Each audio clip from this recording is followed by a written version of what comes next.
The interrogation room smelled like burnt coffee and old fear. Jack Rowan sat with his wrists pressed against the cold metal table, fluorescent lights buzzing overhead like trapped insects. Across from him, Detective Martinez flipped through a folder thick with photographs, incident reports, security footage stills. The detective's eyes were tired, the kind of tired that came from seeing too much truth and not enough justice. Tell us what really happened that night. Jack's jaw tightened. His black suit was wrinkled now, the same one he wore every day, the same one he'd worn when everything changed. Through the one-way mirror, he could see shadows moving officials deciding his fate based on fragments they didn't understand.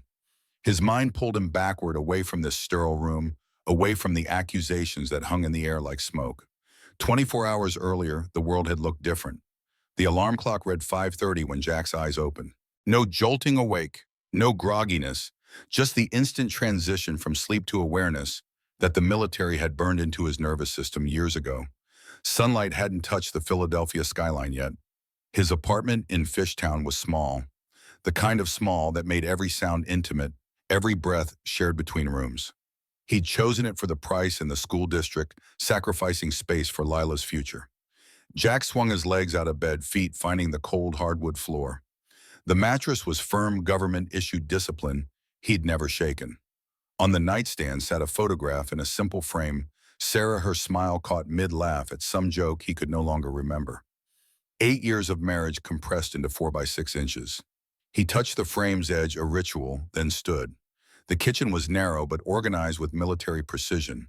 Cereal boxes, aligned dishes, stacked by size, everything within arm's reach of someone who'd learned to operate in tight quarters. Jack filled the coffee maker with mechanical efficiency, muscle memory, guiding his hands while his mind performed its morning inventory. Bills due, electricity, internet, Lila's after-school program. Money in account enough to cover them with $73 remaining. Grocery shopping would happen Friday, same as always. The coffee began to percolate, rich and dark. Jack leaned against the counter, staring at the calendar magnetized to the refrigerator. December 17th, circled in red marker.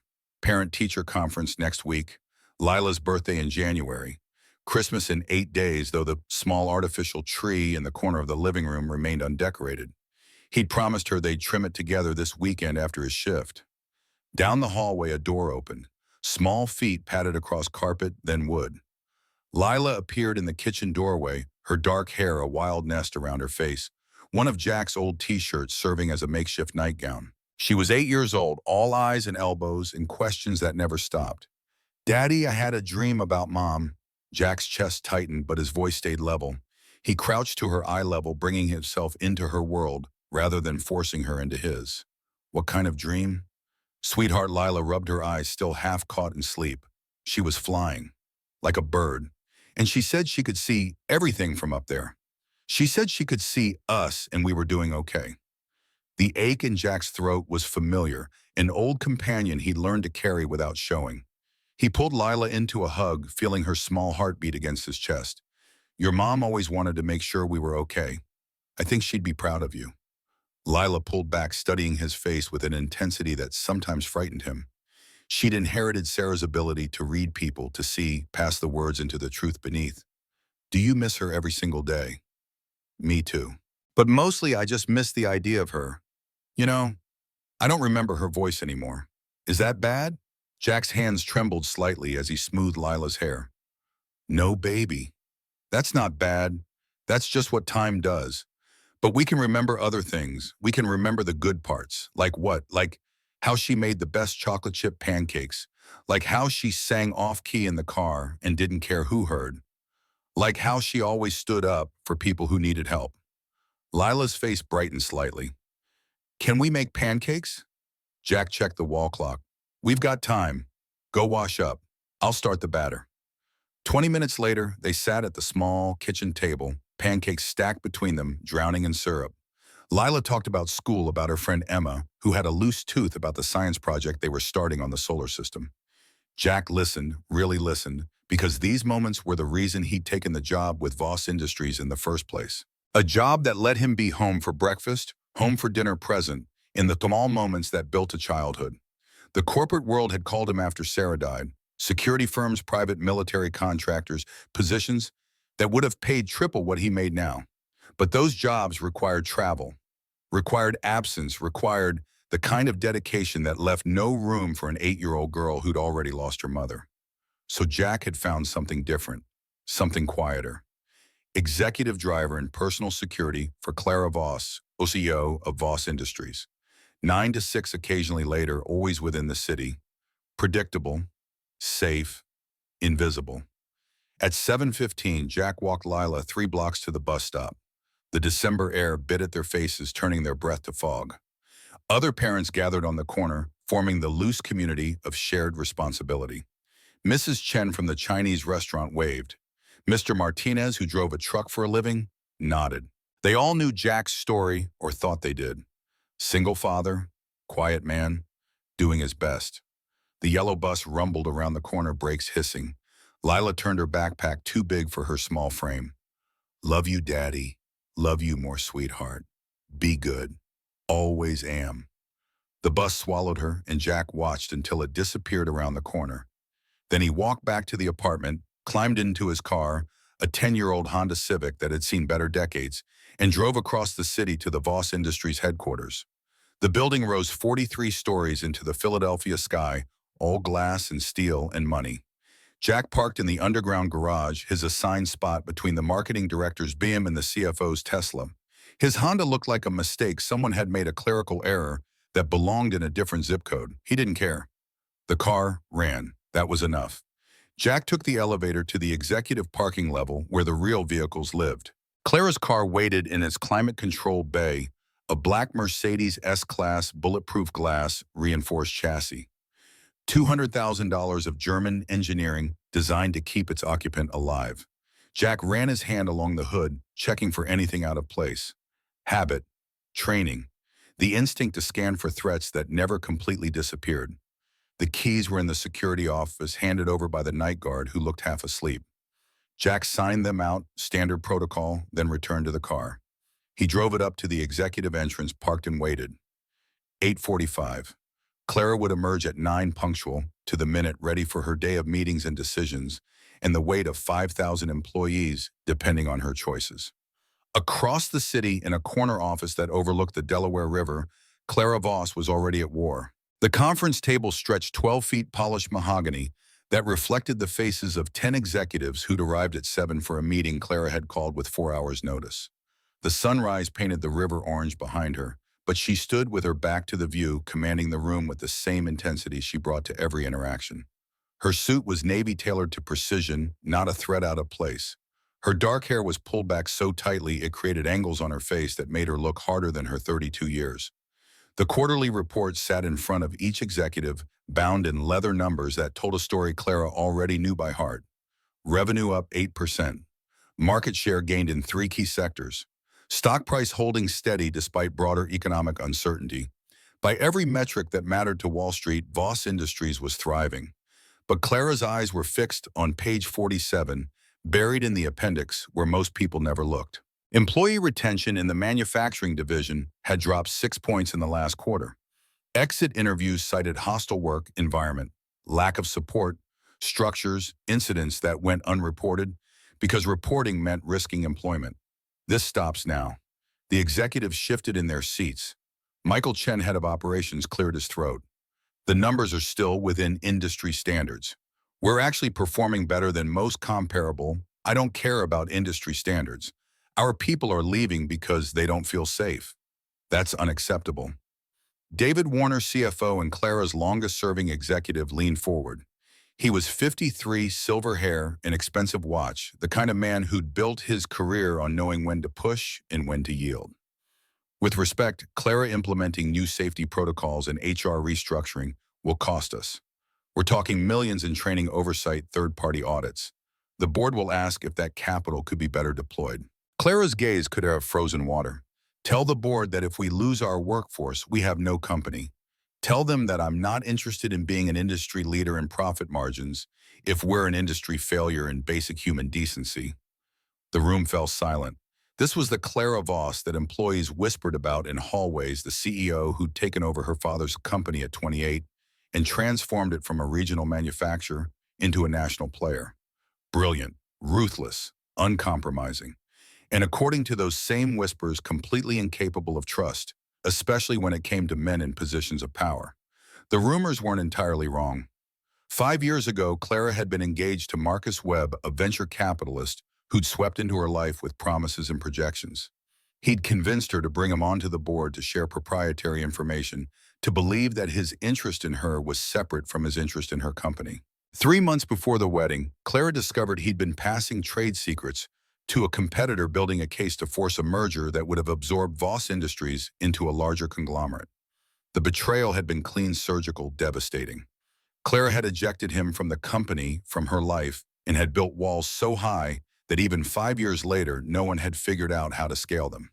The meeting continued for another hour, Clara dictating changes with the precision of a field commander. New reporting structures, anonymous hotlines, third-party oversight for HR complaints. The executives took notes, asked clarifying questions, and ultimately agreed because Clara Voss didn't make suggestions, she issued directives. At 9, Clara dismissed them. She gathered her materials, checked her phone, and walked to the elevator with the stride of someone who'd learned early that hesitation was weakness. The executive floor was quiet, most employees not arriving until 9:30. Clara preferred it this way, the building still hers before the chaos of the day began. The elevator descended. Clara checked her reflection in the polished doors, adjusting an earring that had shifted during the meeting. She looked tired. No, not tired, exhausted. But exhaustion was the price of success. And Clara had been paying that price since she was old enough to understand that her father's company would one day be hers. The doors opened to the executive garage. Jack stood beside the Mercedes door, already open, face professionally neutral. Clara's heels clicked against concrete as she approached. "Morning, Miss Voss." "Morning." She slid into the back seat. Jack closed the door with a controlled motion, no slam, no flourish, just the quiet efficiency she'd come to expect. He rounded the car, got behind the wheel, and pulled out of the garage without asking for a destination. He already knew. Tuesdays meant breakfast, meeting at the Rittenhouse Hotel, followed by a site visit to the manufacturing facility in Bensalem, then back to the office by noon. 6 months ago, when Clara's previous driver retired, HR had sent her 3 candidates. Jack Rowan hadn't been among them. He'd applied directly, walked into her office without an appointment, and handed her a single sheet of paper. No resume, no cover letter, just a list of credentials that read like military fiction. 8 years Army Special Forces, 2 tours in Afghanistan, expert in evasive driving, threat assessment, executive protection, honorable discharge, Pennsylvania Class A CDL, CPR certified, clean background check. Clara had looked up from the paper, ready to dismiss him like she'd dismissed most interruptions. Then she'd seen his eyes, not aggressive, not ingratiating, not performing masculinity like it was a currency he could spend. Just direct, honest, competent. "Why do you want this job?" "My daughter needs stability. This provides it." That's all. Jack had paused, considering. "I'm good at keeping people safe. You need someone who's good at that." Seems like a match. Clara had hired him on the spot, mostly to prove to herself that she could still make gut decisions, that Marcus Webb's betrayal hadn't completely destroyed her ability to read people. 6 months later, Jack had been exactly what he'd promised: competent, professional, invisible. He drove her to meetings. He waited in parking lots and hotel lobbies. He carried her briefcase when she was loaded down with materials. And he never, not once, tried to be anything more than what his job description required. The drive to the Rittenhouse took 17 minutes. Jack navigated morning traffic with the calm of someone who'd driven through actual war zones. Clara used the time to check emails, respond to urgent messages, prepare for the breakfast meeting with 3 potential investors who wanted to discuss expansion into the renewable energy sector. At the hotel, Jack pulled to the curb. "Your meeting is scheduled for 90 minutes. I'll be in the parking structure, 2nd level, north corner." "Thank you." Clara exited before Jack could circle around to open her door. Another habit, another wall. Accepting help felt like admitting weakness, and weakness was a luxury she couldn't afford. The breakfast meeting went well. The investors were serious, their projections realistic, their due diligence thorough. Clara fielded questions about supply chains and regulatory compliance and return timelines. By the time coffee turned cold, they'd agreed to a second meeting, preliminary terms sketched on napkins, that would later become formal proposals. Jack was waiting when she emerged, car already running, door open. The drive to Ben Salem took 45 minutes through industrial corridors that all looked the same: warehouses, freight companies, the bones of American manufacturing, still clinging to life in the spaces between gentrification and decay. The Voss Industries facility sprawled across 12 acres, employing 400 people who built component parts for industrial machinery. Clara spent 3 hours walking the floor, talking to line supervisors, observing processes, taking notes on safety equipment and workflow efficiency. She didn't announce these visits in advance, didn't give anyone time to stage manage her perception. She wanted to see the truth even when the truth was uncomfortable. Jack waited in the car, monitoring his phone, watching the facility entrance. He'd done a perimeter check when they arrived, noting exits and security cameras and the blind spots where someone could wait unseen. Old habits. The facility was in a rough neighborhood, the kind where cars got stripped for parts and questions went unasked. Jack had served in places where danger announced itself with gunfire and IEDs. Here, danger wore different clothes, moved through different shadows, but his instincts recognized it all the same. At 1:15, Clara emerged with the plant manager still deep in conversation. Jack exited the car, opened her door, waited. Clara finished her discussion, shook hands, then slid into the back seat. Her face was troubled, lips pressed into a thin line. "Everything all right, Miss Voss?" She glanced up, seemed surprised he'd asked. Most days, Jack said nothing beyond logistics and confirmations. Just some personnel issues. Nothing that can't be addressed. Jack pulled away from the facility, merging onto I-95 southbound. In the rearview mirror, he could see Clara staring out the window, mind clearly elsewhere. He'd learned to read her moods over the past 6 months, not from anything she said, but from the small tells she couldn't control. When she was angry, her jaw set and her breathing slowed.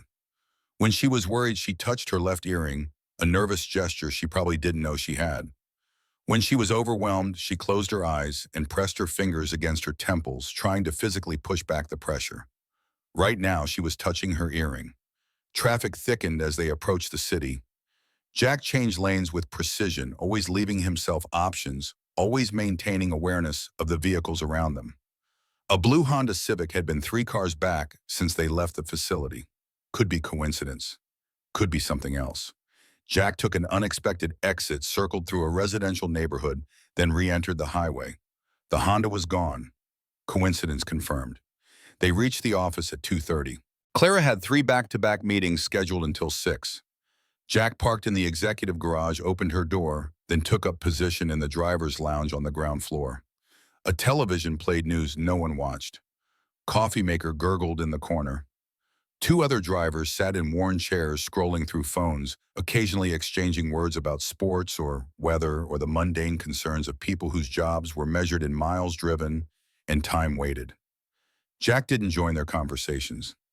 He sat near the window, watching the street, drinking water from a bottle he'd brought from home. His phone buzzed. Text from Lila's school parent-teacher conference, confirmed for next Tuesday, 3 p.m. He responded with a thumbs-up emoji, then returned to watching the street. At 6:15, his phone buzzed again. Clara's assistant, Miss Voss, will need the car at 7 tonight. Company event at the Bellevue Hotel. Black tie. She'll be ready at 6:45. Jack confirmed, then made a call. Mrs. Chen answered on the second ring, her voice warm with the accent she'd carried from Beijing 40 years ago. Jack explained he'd be late, possibly very late. Could Lila stay at the restaurant, do her homework in the back booth until he could pick her up? Mrs. Chen didn't hesitate. Of course, of course. Lila is always welcome. I'll feed her dumpling. She needs more meat on bone. Thank you, I owe you. You owe me nothing. You're good father. Good fathers need help sometimes. Jack ended the call, then texted Lila at the school-provided tablet she carried for emergencies. Change of plans, sweetheart. Mrs. Chen's tonight. I'll pick you up before bedtime. Love you. The response came immediately. 3 dumpling emojis and a heart. Jack stood, straightened his suit jacket, and walked to the bathroom. The mirror reflected a man who looked older than 38, the kind of aging that came from stress rather than years. His hair was still dark, but starting to gray at the temples. Lines framed his eyes, carved there by squinting against Afghan sun in American grief. He splashed water on his face, dried off with rough paper towels, then returned to the lounge. At 6:40, Jack brought the car around. Clara emerged 7 minutes later, transformed. The business suit was gone, replaced by a red dress that managed to be both elegant and armor. Her hair was down, falling past her shoulders, softening the angles of her face. Diamond earrings caught the building's exterior lights. She looked like power dressed for a party, wealth wearing its most attractive mask. Jack opened her door. Clara slid in, bringing with her the scent of expensive perfume and determination. "The Bellevue Hotel, please." The drive took 12 minutes. Philadelphia's evening traffic had thinned to the predictable flow of people heading to dinner, to entertainment, to lives that existed outside office buildings. Jack pulled up to the Bellevue's grand entrance, where valets in burgundy vests waited like soldiers at attention. "What time should I return?" "Miss Voss," Clara checked her phone. "Probably 11. I'll text if it runs longer. I'll be available." Jack drove to the hotel's parking structure, found a spot on the second level, and settled in for the wait. He'd brought a book, historical fiction about World War II, but found himself unable to concentrate. Something about tonight felt wrong. Not specific danger, just a current beneath the surface, the instinct that had kept him alive in places where instinct was the only early warning system that mattered. He pulled out his phone, opened a news app, scrolled through headlines without really reading them. Checked the time. 7:30. Clara would be through cocktails starting dinner. He thought about Lila at Mrs. Chen's restaurant, probably finished with homework, maybe helping fold napkins or arrange chopsticks. She loved Mrs. Chen, loved the restaurant's warm chaos, loved feeling useful in someone else's world. 8:15. Jack's phone buzzed. Text from Clara's assistant. "Event running long. Miss Voss estimates midnight departure." Jack confirmed, then called Mrs. Chen. Another hour, maybe two. Was Lila being good? Mrs. Chen laughed. "She is Angel. She helped me fold 50 napkin. Customer thinks she's so cute. You have good daughter, Jack. You raising her right. I'm trying. Sarah would be proud. I can see her in Lila's smile." Jack's throat tightened. "Thank you for saying that." He ended the call and returned to watching the parking structure's entrance. Headlights swept past, casting moving shadows. The concrete structure amplified every sound: engines, footsteps, slamming doors. Jack's military training had taught him to filter noise, to identify threat from mundane, to stay alert without burning through adrenaline. 9:30. Jack stepped out of the car, stretched his legs, walked the perimeter of the parking level. Exercise disguised as patrol. He noted new arrivals, two couples in formal wear, an elderly man with a cane, a group of businessmen speaking Mandarin. None of them looked twice at the quiet man in the black suit. At 10:45, Jack's phone buzzed. "Clara coming down now." He brought the car to the hotel entrance, engine running, door ready. 5 minutes passed, then 10. Jack's instincts sharpened. Clara was punctual to a fault. If she said now, she meant now. He pulled out his phone, called her. Straight to voicemail, not turned off, silenced, which meant she was still inside, still at the event, but unavailable. Jack's mind ran calculations. Give it 5 more minutes. If she didn't appear, protocol required him to check the ballroom. 12 minutes after her text, the hotel's main doors opened. Clara emerged, but not alone. 3 men flanked her, expensive suits and louder voices, the kind of people who believed volume was persuasive. Clara's smile was fixed, professional, the same one Jack had seen her use in meetings when she was being polite to people she couldn't stand. One of the men had his hand on Clara's elbow. She pulled away, still smiling, still maintaining the facade. Jack opened the car door, making himself visible. Clara's eyes found him, and something in her expression shifted. Relief mixed with irritation, the complicated calculus of a woman who didn't want to need rescuing, but recognized when extraction was necessary. Jack stepped forward, moving between Clara and the 3 men with the quiet authority of someone who didn't need to announce his intentions. "Miss Voss, your car is ready." The man who touched Clara's elbow frowned, alcohol making his face ruddy. "We're not done here. We were just discussing the after-party." Jack's voice stayed level, professional. "With respect, sir, Miss Voss has an early meeting." "Good evening, gentlemen." He gestured toward the car. Clara moved and Jack positioned himself to block any attempt to follow. The 3 men exchanged glances, the kind of silent communication that men have when deciding whether to challenge another man's authority. Jack met their eyes one at a time, not aggressive, but absolutely clear. They could escalate this if they wanted. He'd prefer they didn't. The largest of the 3 stepped forward. Richard Cross, 60 years old, but trying hard to look 50, expensive haircut, and watch that cost more than Jack's annual salary. His eyes were calculating, measuring Jack like a potential investment. You must be the driver everyone talks about. Very protective of our Clara. Jack didn't take the bait. Have a good evening, Mr. Cross. Clara was already moving toward the car. Jack waited until she was safely inside, then rounded to the driver's side. Through the rearview mirror, he could see the three men still standing under the hotel's awning, watching, talking among themselves. One of them, Marcus Webb, Jack realized, recognizing him from photos and old news articles, was on his phone. Jack pulled away from the curb, merging into traffic. In the back seat, Clara was silent, staring out the window. Her hands were clasped together, knuckles white. Jack gave her space, didn't ask questions, just drove. 5 blocks from the hotel, Clara's voice cut through the silence. Thank you for that. Just doing my job, Miss Voss. They wanted me to go to Richard Cross's suite for drinks, to continue discussing their investment proposal. Jack's hands tightened on the steering wheel. Did you want to go? Clara's laugh was bitter, hollow. No, but saying no to men like Richard Cross comes with consequences. Lost investments, damaged relationships, rumors about being difficult, cold, unable to play the game. Jack merged onto the Schuylkill Expressway, the city lights reflecting off the river below. The game shouldn't require that. Clara looked up, met his eyes in the rearview mirror. No, it shouldn't, but that's the world we live in. They drove in silence for another 10 minutes.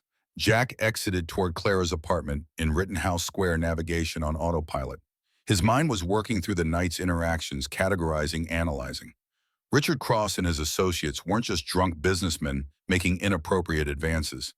They were calculated, predatory. The kind of people Jack had encountered before, men who viewed power as permission. At Clara's building, Jack pulled to the curb. The doorman was absent, unusual for this time of night. Jack noted it, filed it away.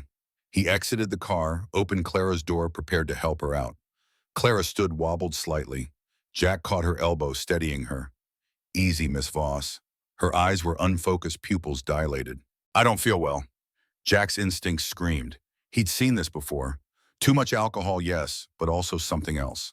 Something deliberate. How many drinks did you have? 2, maybe 3. I don't remember. Jack glanced around the empty street. His training kicked in, running through options. Take her inside, get her safe, assess the situation. He helped Clara toward the building entrance, supporting her weight as she leaned against him. I'm sorry, this is embarrassing. You have nothing to be sorry for. They entered the lobby. Still no doorman. Security camera blinked in the corner, red light steady.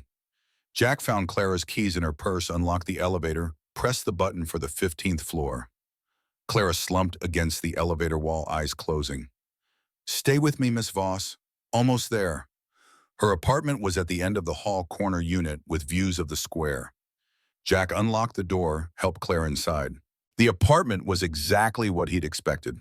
Expensive furniture, minimal decoration, no personal touches. It looked like a hotel room someone had been living in for years without ever really moving in. Jack guided Clara to the couch. She collapsed onto it, barely conscious. He grabbed a blanket from the bedroom closet, covered her, went to the kitchen for water. Left the glass on the coffee table where she could reach it. Then he took off his suit jacket and placed it over her shoulders, extra warmth against the apartment's aggressive air conditioning. Jack checked the door locks, the windows, the fire escape of access. Everything secure. He could leave now. His job was done. Clara was safe inside her apartment, door locked behind him. But Jack's instincts wouldn't let him walk away.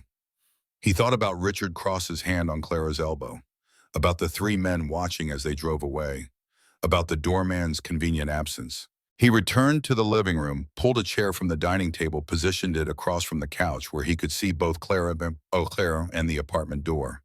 Then he sat down, phone in hand, and settled in to wait.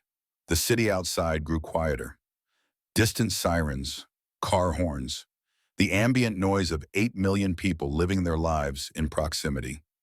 Jack stayed awake, years of military training overriding his body's desire for rest. He could go days without sleep if necessary. Tonight felt necessary. At 1:30 a.m., movement outside the apartment door. Voices in the hallway, male low. Jack stood silently, moved to the peephole.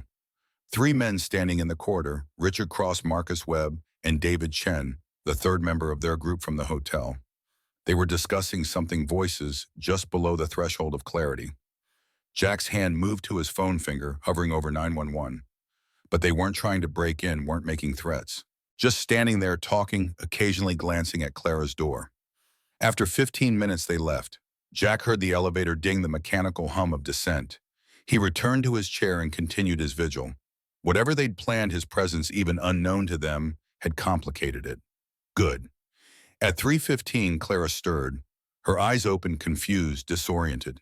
The apartment was dark except for the ambient light from the street below. She saw Jack sitting across from her, saw his jacket on her shoulders, saw the glass of water on the table. Panic flooded her face. Her eyes went wide, her breathing accelerated. She sat up fast, too fast, immediately regretting it as the room spun. "What are you doing here?" Jack stood slowly, hands visible, non-threatening. "You were in no condition to be alone, Miss Voss. I stayed to make sure you were safe." Her voice rose, still foggy with whatever had been in her system. "You're in my apartment, in the middle of the night. And I don't remember, Miss Voss. I understand how this looks, but I never touched you. I stayed in this chair all night. You can check the security cameras if you don't believe me." Clara grabbed a throw pillow from the couch and hurled it at him. It missed by 3 feet, her coordination still compromised. "I said get out now." Jack picked up his jacket from where it had fallen. He walked toward the door, stopped, turned back. "For what it's worth, Miss Voss, I was just trying to do the right thing." He left. The door closed quietly behind him, the sound of it echoing through the empty hallway. Jack stood in the corridor for a moment, forehead against the wall, exhaustion finally catching up to him. He'd done what he thought was right. Clara hated him for it. That was okay. Her safety was worth her hatred. He took the elevator down, walked through the empty lobby out into the pre-dawn cold. His car was parked 2 blocks away where he'd left it when he'd helped Clara inside. Jack climbed in, started the engine, and drove through the silent city toward Mrs. Chen's restaurant. Lila was asleep in the back booth, curled under Mrs. Chen's coat, her homework scattered across the table. Mrs. Chen sat nearby doing bookkeeping by the light of a small lamp. She looked up when Jack entered, her expression knowing, Monk Knight. "Something like that. The girl, she's okay." Jack thought about Clara's face, the fear and confusion and anger all mixed together. "She will be." Mrs. Chen nodded, started closing her ledger. "I made you food. You eat before you go. I should get Lila home. Food first, then home. You need strength to be good father." Jack didn't argue. Mrs. Chen disappeared into the kitchen, returned with a container of dumplings and a thermos of hot tea. Jack ate standing up, barely tasting the food, just refueling. When he finished, Mrs. Chen waved away his attempt to pay. "You take care of my community. I take care of you. This is balance." Jack carefully lifted Lila from the booth. She stirred, mumbled something incoherent, then settled against his chest, still asleep. He carried her to the car, buckled her into the back seat, drove the 15 minutes home. By the time he'd carried her upstairs and tucked her into bed, the eastern sky was beginning to lighten.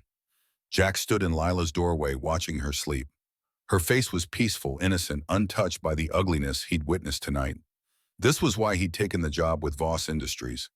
This was why he drove instead of deployed, why he waited in parking garages instead of patrolling hostile territories. Because Lila needed a father who came home not medals delivered to her by men in dress uniforms. He returned to his own room, lay down on top of the covers still in his clothes. His phone sat on the nightstand, silent. No text from Clara, no call from her assistant, no acknowledgement that tonight had happened at all. Jack closed his eyes, but sleep wouldn't come. His mind replayed the evening Richard crossed his hand on Clara's elbow. The 3 men in the hallway outside her door. Clara's face when she'd woken up seeing him there, jumping to the worst possible conclusion. He'd done the right thing.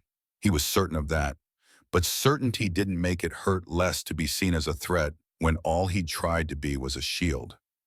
At 7, Lila's alarm went off. Jack rose, made breakfast, went through the morning routine. Lila talked about her day at Mrs. Chen's restaurant, about the dumplings and the nice customer who'd given her $5 for being so helpful. Jack listened, nodded, smiled. When appropriate, his mind only half present. At 8:30, after walking Lila to the bus stop, Jack drove to the Voss Industries garage. His shift started at 9. Clara would need the car at 9:15 for her morning meetings. Jack parked, walked to the locker room, splashed water on his face. In the mirror, he looked worse than yesterday, exhausted, hollowed out, operating on fumes and obligation. The other drivers were already there drinking coffee and exchanging the morning's gossip. Jack ignored them, went to retrieve Clara's car from its bay. He performed his usual inspection, checking fluids and tire pressure, and making sure everything was in order. Then he drove it to the executive entrance and waited. 9:15 came and went. No Clara. Jack checked his phone. No messages. 9:30, 9:45. At 10, Clara's assistant appeared, a young woman named Jennifer, who always seemed slightly overwhelmed by the proximity to power. Mr. Rowan, Miss Voss won't need the car today. She's working from home, Jack nodded. Should I remain on call? Jennifer checked her tablet. No, take the day. She'll text if anything changes. Jack returned the car to its bay, clocked out at the security office, and drove home. The apartment felt too quiet, too empty. Lila wouldn't be back until 3:30. Jack had 7 hours to fill with nothing but his thoughts and the growing certainty that he'd just lost the one job that allowed him to be the father Lila needed. He made coffee, sat at the kitchen table, stared at his phone. Should he text Clara? Apologize, explain. But what was there to explain? He'd stayed because leaving felt dangerous. He'd protected her because that was what his training, his instincts, his entire moral framework demanded. If she couldn't understand that, no explanation would bridge the gap.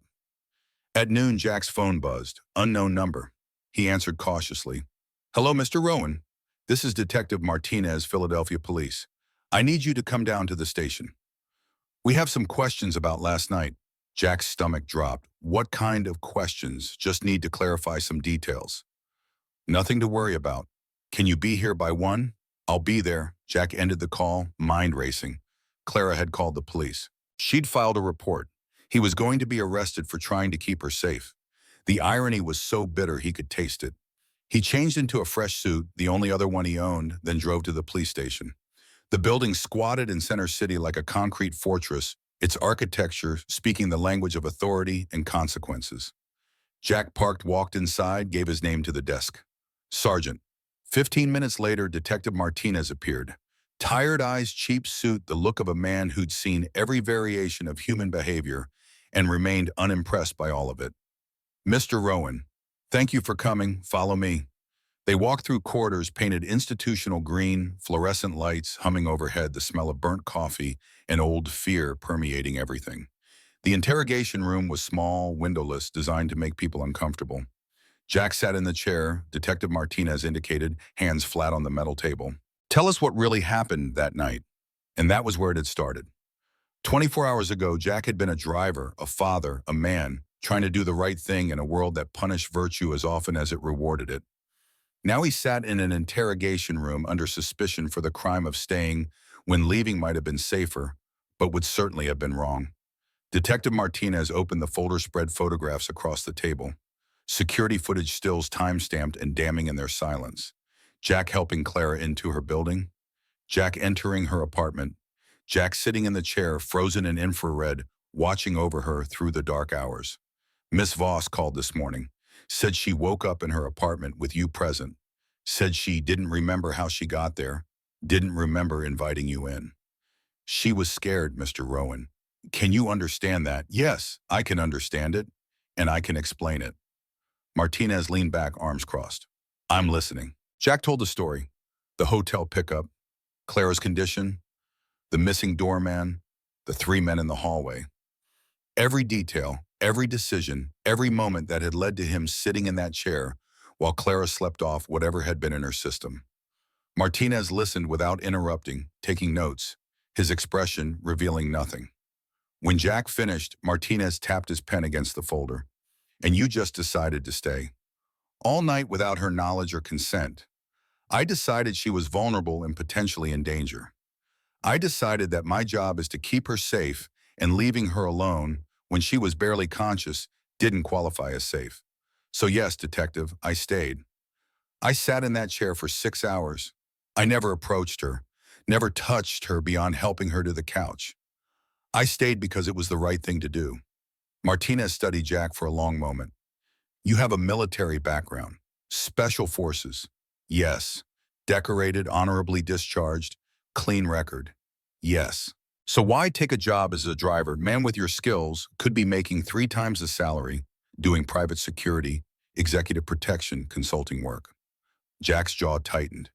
Because I have an 8-year-old daughter who needs a father present in her life, not deployed to some foreign country or traveling 50 weeks a year. This job lets me be home for breakfast and dinner. It lets me walk her to the bus stop and help with homework. That's worth more than salary. Martinez nodded slowly, something shifting in his expression. I have 2 kids myself, 19 and 16. I missed a lot of their growing up working this job. I understand the choice you made, but I also need to understand what happened last night because right now we have a very scared woman who woke up with a man in her apartment and no clear memory of how that happened. Jack leaned forward, voice steady but intense. Then I suggest you check your own security footage from the Bellevue Hotel. Check the exterior cameras from Miss Voss's building. Because if you do, you'll see 3 men, Richard Cross, Marcus Webb, and David Chen standing outside her apartment door at 1:30 in the morning. You'll see them there for 15 minutes discussing something, checking her door. And maybe you'll start asking yourself what their plans were and why they disappeared when those plans got complicated. Martinez's eyebrows rose. You saw them? I saw them through the peephole. They didn't know I was there. But they knew where Clara lived. They knew she was alone, or thought she was. And they had a plan. I interrupted it. The detective wrote something down, underlined it twice. That's a serious allegation. It's what I witnessed. Check your footage. Talk to the Bellevue staff about what Clara was drinking, who was serving her, whether her glass was ever out of her sight. Do the investigation you're trained to do, detective, and I think you'll find that I'm not the person you should be interrogating right now. Martinez closed the folder, stood. Wait here. He left the room. Jack sat alone in the fluorescent silence, staring at the one-way mirror, wondering who was watching from the other side. His life had fractured in the past 24 hours. His job was probably gone. His reputation was under investigation. And Clara, the woman he tried to protect, now saw him as a threat. The door opened. Martinez returned, but not alone. Clara stood beside him, her face pale, her eyes red-rimmed from crying, or lack of sleep, or both. She looked at Jack, and the fear from earlier was gone, replaced by something else. Guilt, shame, understanding. Mr. Rowan, you are free to go. Martinez's voice was professional but not unkind. Miss Voss has provided additional information that corroborates your account. We'll be investigating the 3 men you mentioned. If we need anything else, we'll be in touch. Jack stood slowly, not taking his eyes off Clara. She looked away, first unable to meet his gaze. He walked past her, past Martinez, out of the interrogation room. The hallway felt longer on the way out, every step echoing like a judgment. Mr. Rowan? Clara's voice stopped him. Jack turned, awaiting. She walked toward him, Martinez hanging back to give them space. I watched the security footage. All of it. From the lobby, from the hallway, from my apartment. Her voice cracked. I saw what you did. I saw you sit in that chair for 6 hours. I saw the 3 men outside my door. I saw everything. Jack said nothing. What was there to say? I told you I was trying to do the right thing. You didn't believe me. That's the world we live in. I'm sorry. 2 words. Inadequate and necessary. Jack nodded once, accepting them, not because they fixed anything, but because refusing them would hurt them both. I need to go pick up my daughter from school. He turned and walked away, leaving Clara standing in the police station hallway, leaving the whole situation behind him like a coat he'd worn too long. The December air bit his face when he emerged outside. The sun was too bright, the day too normal. Jack climbed into his Honda, started the engine, and drove toward Lila's school. He was early, arriving 45 minutes before dismissal. Jack parked across the street, watching children through the chain-link fence as they played at recess. He spotted Lila on the swings, pumping her legs, hair flying, laughing at something her friend Emma had said. She looked so free, so unburdened by the weight that crushed adults into compromised shapes. Jack's phone buzzed. Text from Clara. Can we talk? He stared at the message for a long moment, then typed a simple response. Tomorrow. I need to be with my daughter today. 3 dots appeared, disappeared, appeared again. Then I understand. Thank you for everything. I'm sorry I didn't see it until now. Jack pocketed his phone. The apology changed nothing and everything. He was still exhausted. His job was still uncertain. But he'd done what his conscience demanded, and Clara finally understood why. That would have to be enough. The bell rang. Children poured out of the building, a river of backpacks and noise and energy. Lila spotted Jack's car, her face lighting up with surprise and delight. She ran across the grass, Emma trailing behind, and threw herself at Jack the moment he stepped out of the Honda. "Daddy, why are you here early? Did something happen?" Jack hugged her tight, breathing in the scent of her shampoo and playground dirt. "I just wanted to see you. Is that okay?" "It's the best. Can Emma come over?" "We have a project." Jack looked at Emma's mother, who was approaching with that careful smile parents used when assessing other adults' trustworthiness. He recognized her from previous pickups, but had never really talked to her. "Sure, if it's okay with Emma's mom." Arrangements were made. Emma's mother would pick up her daughter at 6. The two girls piled into Jack's back seat, immediately launching into excited chatter about their solar system project. Jack drove home, listening to their conversation, letting it wash over him like absolution he hadn't earned, but desperately needed. At home, the girls spread construction paper and markers across the kitchen table, building planets out of colored cardboard. Jack made them snacks, apple slices, and peanut butter, then retreated to the living room. He sat on the couch, exhausted down to his bones, but unable to sleep, with the girls in the next room needing supervision. His phone buzzed periodically. "Clara's assistant, Miss Voss, wants to know if you are available tomorrow at 8 a.m. Jack confirmed. Another message an hour later. "She'd like to meet at the company garage if that works for you." Jack confirmed again. At 6, Emma's mother arrived. The girls were reluctant to part promises of continued collaboration extracted before Emma was allowed to leave. Jack closed the door suddenly, alone with Lila. The apartment quiet except for her humming as she cleaned up markers. "Daddy, are you okay? You seem sad." Jack pulled Lila onto his lap, tucked her head under his chin. "I'm tired, sweetheart. Just tired. But I'm okay now that I'm with you. Did something bad happen at work?" Jack considered how much truth an 8-year-old could handle. Sometimes grown-ups misunderstand each other. "Someone thought I did something wrong, but I didn't. It got sorted out, but it was stressful." "Did you get in trouble for a little while?" "But not anymore." "Good. Because you're the best daddy and you never do anything wrong on purpose." Jack's eyes burned. "Oh, baby, I'm not perfect. I make mistakes. But I try really hard to do what's right, even when it's hard. Like staying with someone who needs help, even if they get mad at you later." Jack pulled back, looked at Lila's face. Had she overheard him on the phone, seen something in his expression? She was too perceptive, too smart, too much like Sarah.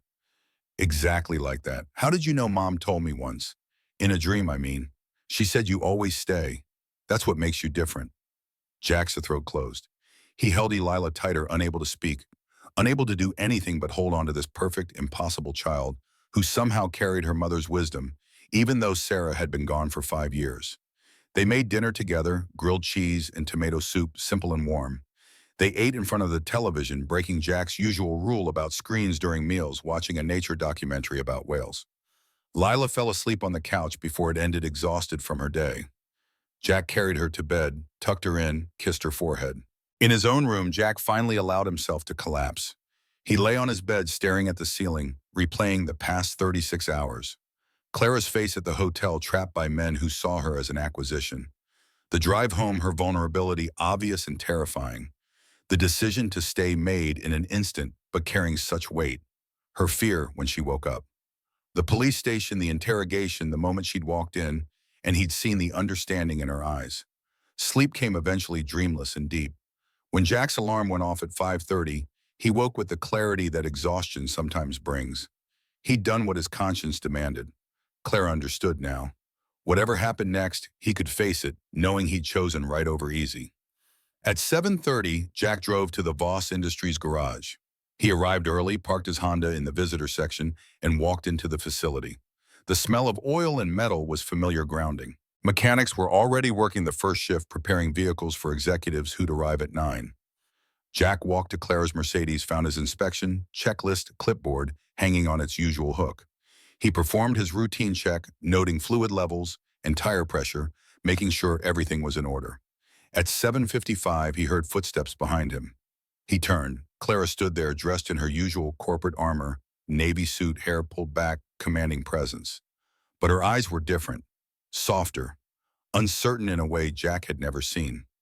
"Good morning, Miss Voss." Clara winced slightly. "Could you call me Clara?" "At least when we're alone," Jack set down his clipboard. "If that's what you'd prefer." They stood in the garage's fluorescent lighting, the silence stretching between them like a bridge neither was sure how to cross. Finally, Clara spoke. "I watched all the footage. From the hotel, from my building, from my apartment." Her voice was steady but quiet. "I saw you carry me inside. Saw you check the locks, get me, water cover me with a blanket. Saw you put your jacket over my shoulders." She paused, swallowing hard. "I saw you sit in that chair for 6 hours straight, never moving closer, never approaching, just watching over me." Jack nodded. "I couldn't leave you alone. It didn't feel safe." And the three men. Clara's expression hardened. "Richard Cross and his associates. They came to my apartment. They waited outside my door for 15 minutes. I saw them through the peephole. I would have called the police if they'd tried to force entry. They didn't try because they thought I was alone. They thought." Clara's voice broke. She looked away, composing herself. "They thought I'd be an easy target, drunk, unconscious, unable to resist or remember. And if you hadn't stayed, if you just dropped me off and left like any normal driver would, I don't want to think about what would have happened." Jack's jaw tightened. He didn't want to think about it either. But nothing happened. "You're safe. That's what matters." Clara looked at him with an intensity that felt almost painful. "Why did you stay? Really, you could have called my assistant, called building security, done a dozen things that would have covered your liability without putting yourself at risk." So why? Jack was quiet for a moment, choosing his words carefully. "Because 3 years ago, my wife was in a similar situation.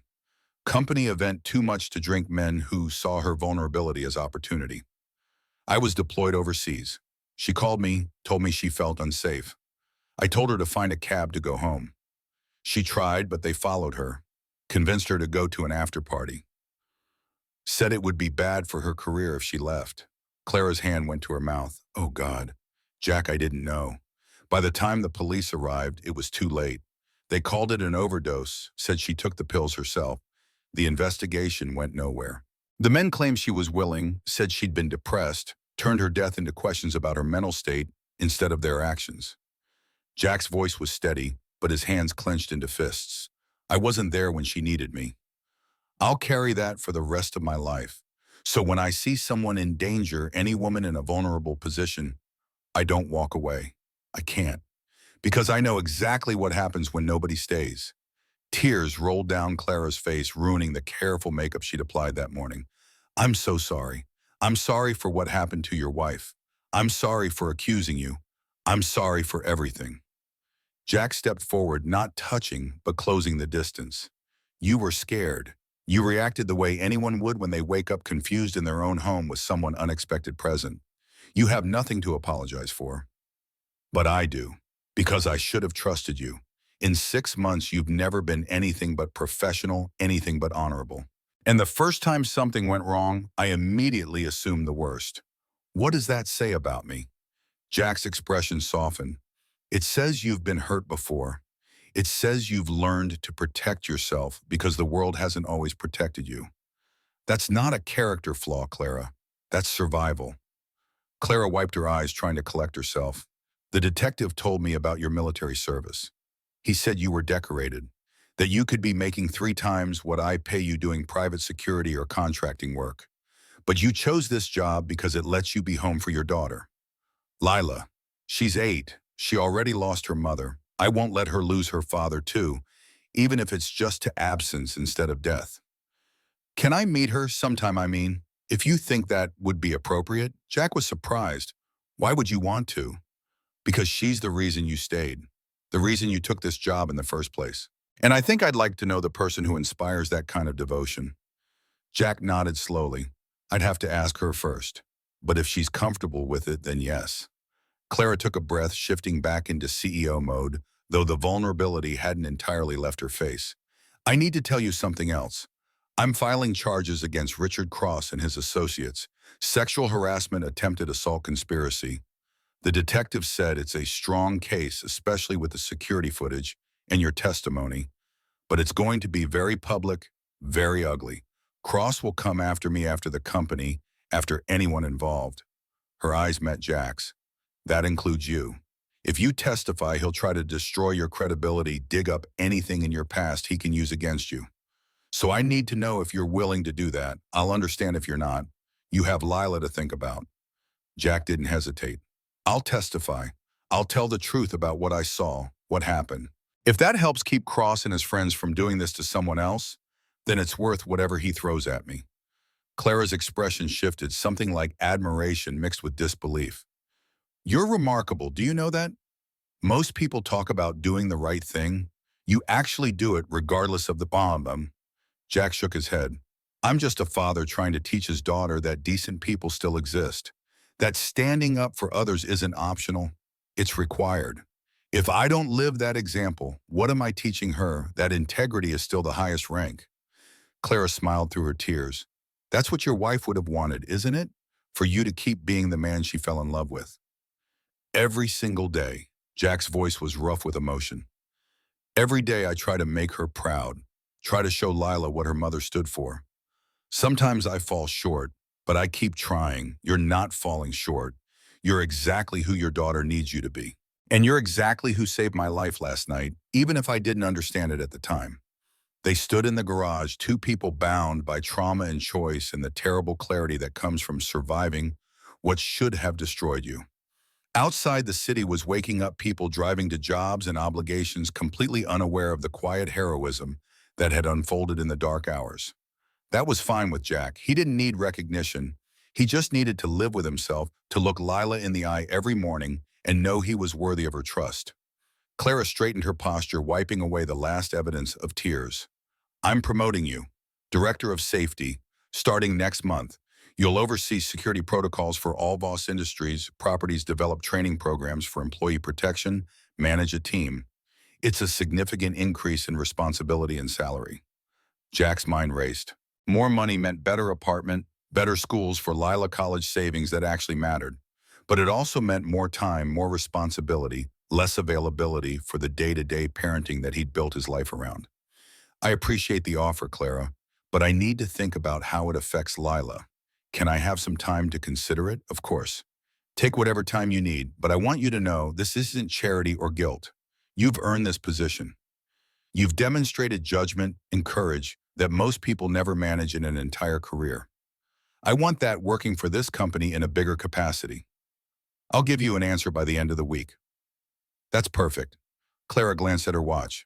I have a board meeting at 9. Will you drive me? Jack picked up his clipboard, made a final note on his inspection checklist. The car's ready. Let me pull it around. 20 minutes later, they were driving through morning traffic, the city fully awake now, everyone rushing toward their version of purpose. In the rearview mirror, Jack could see Clara working on her tablet, preparing for the meeting that would likely determine the next phase of her battle against Richard Cross. Her face was composed again, the CEO mask firmly in place. But Jack had seen beneath it now, had glimpsed the woman who existed underneath all that armor. His phone buzzed at a red light. Text from Lila. Have a good day, Daddy. I love you to infinity. Jack smiled, texted back a heart emoji, then focused on the road. The light turned green. Traffic moved forward. And somewhere in the middle of that ordinary morning, Jack Rowan understood that his life had fundamentally changed in the past 48 hours. Not because of the promotion or the police interrogation or even Clara's understanding, but because he'd made a choice in a moment of crisis to stay when leaving would have been easier. And that choice, more than anything else, had proven to him that Sarah's death hadn't destroyed the man she'd married. It had refined him, sharpened his sense of right and wrong until it cut through every comfortable rationalization. He'd stayed because staying was required. Because silence killed and looking away cost lives. Because integrity mattered more than comfort. The Mercedes pulled up to Voss Industries headquarters. Jack parked at the executive entrance, opened Clara's door. She stepped out, then turned back. Jack, thank you. For everything, for staying, for testifying, for being someone I can trust. It's been a long time since I could say that about anyone. You're welcome. And Clara, you're stronger than you give yourself credit for. Taking on cross-filing charges, refusing to let him win, that takes courage most people don't have. I learned from the best. She smiled, genuine and warm. See you at 6. See you at 6. Clara walked into the building, heels clicking against marble, every inch the powerful CEO who'd built an empire through will and vision. But Jack had seen the other Clara, now the one who was scared and vulnerable and human beneath the polish. And he'd made a promise to himself that morning, sitting in that interrogation room, watching her walk in with understanding in her eyes. He would protect her, not because it was his job, but because it was right. Because every woman deserves someone who would stay when darkness came looking. Because Sarah would have wanted him to be that person for others, even though he hadn't been able to be that person for her. Jack drove the Mercedes back to the garage, parked it in its bay, and clocked out for his mid-morning break. He had 2 hours before Clara's next appointment. He spent them walking through Rittenhouse Square, watching people live their lives, thinking about the choice he'd made and the consequences still unfolding. The December air was cold, but clean winter, stripping away everything unnecessary until only the essential remained. His phone rang. Unknown number. Jack answered cautiously. "Hello, Mr. Rowan. This is Richard Cross." Jack's entire body tensed. Every instinct screamed danger, but his voice stayed calm. "How did you get this number?" "I'm a resourceful man." Cross's voice was smooth, confident, the tone of someone accustomed to getting what he wanted. "I understand you've been telling stories about me to the police. Unfortunate stories. Inaccurate stories. I told the truth about what I witnessed. The truth is subjective, Mr. Rowan, and sometimes pursuing one version of truth can have unintended consequences. You have a daughter, don't you, at 8 years old, attends Franklin Elementary, such a vulnerable age. The world is full of dangers for children." Jack's hand tightened on the phone until his knuckles went white.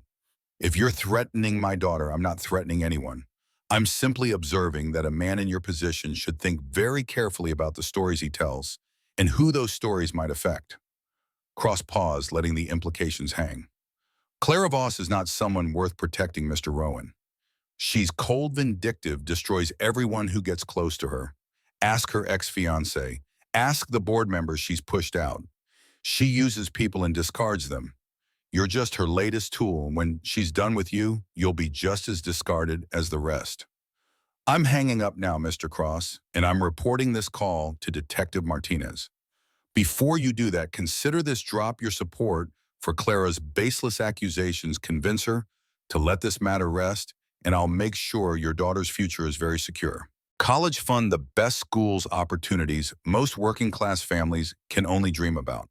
Or continue down this path, and you'll find that single fathers without resources can lose their children to circumstances beyond their control. Child Protective Services is always concerned about neglect, about children left alone while fathers work long hours. Such tragic situations." Jack's voice was ice. "You just threatened my daughter. That's a crime. And I'm recording this conversation." A pause. Then Cross's voice harder now. "You're recording nothing. This phone line is scrambled, and I made no threats. Simply observations about potential futures. Choose wisely, Mr. Rowan. You have 48 hours to convince Clara to drop her charges.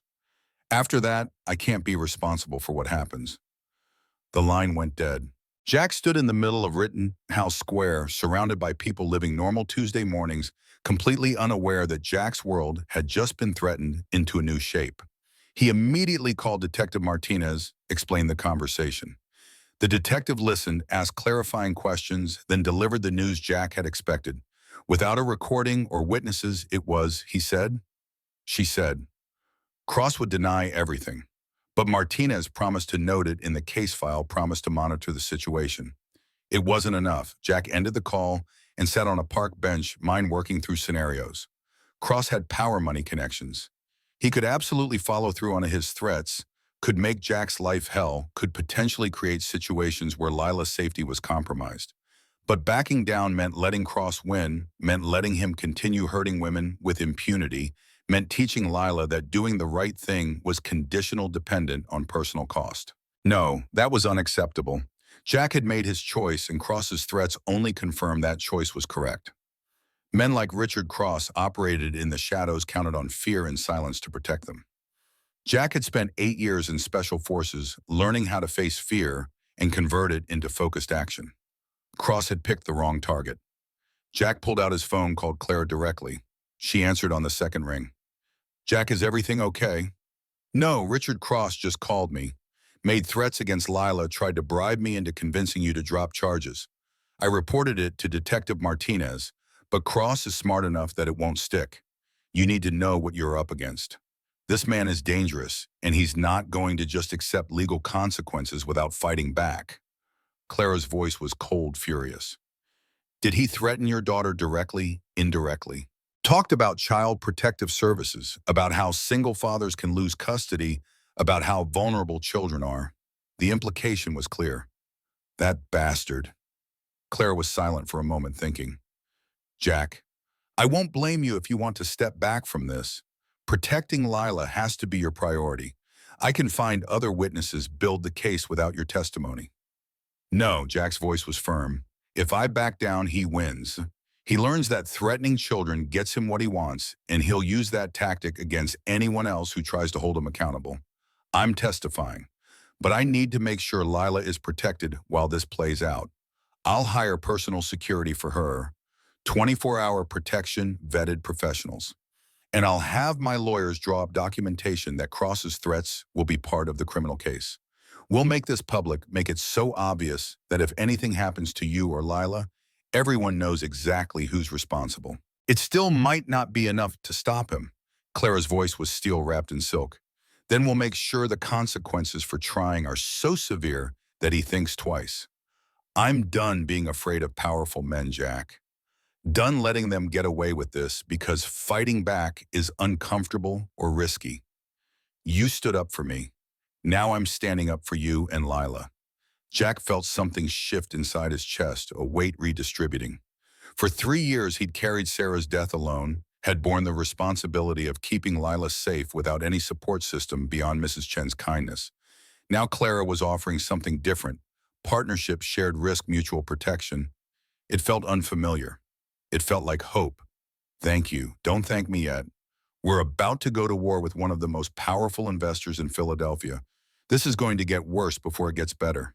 But if we win, if we actually hold Cross accountable, maybe other women will feel safe enough to come forward about other men. Maybe we start changing the culture that lets this happen in the first place. That's what Sarah would have wanted. Change, not just justice. Then let's give it to her. Clara's voice softened. I'll have security at Lila's school by end of day. Discreet, professional, but present. And Jack, I meant what I said earlier. You're remarkable. Most people don't stand up to power when it threatens what they love most. You're choosing to anyway.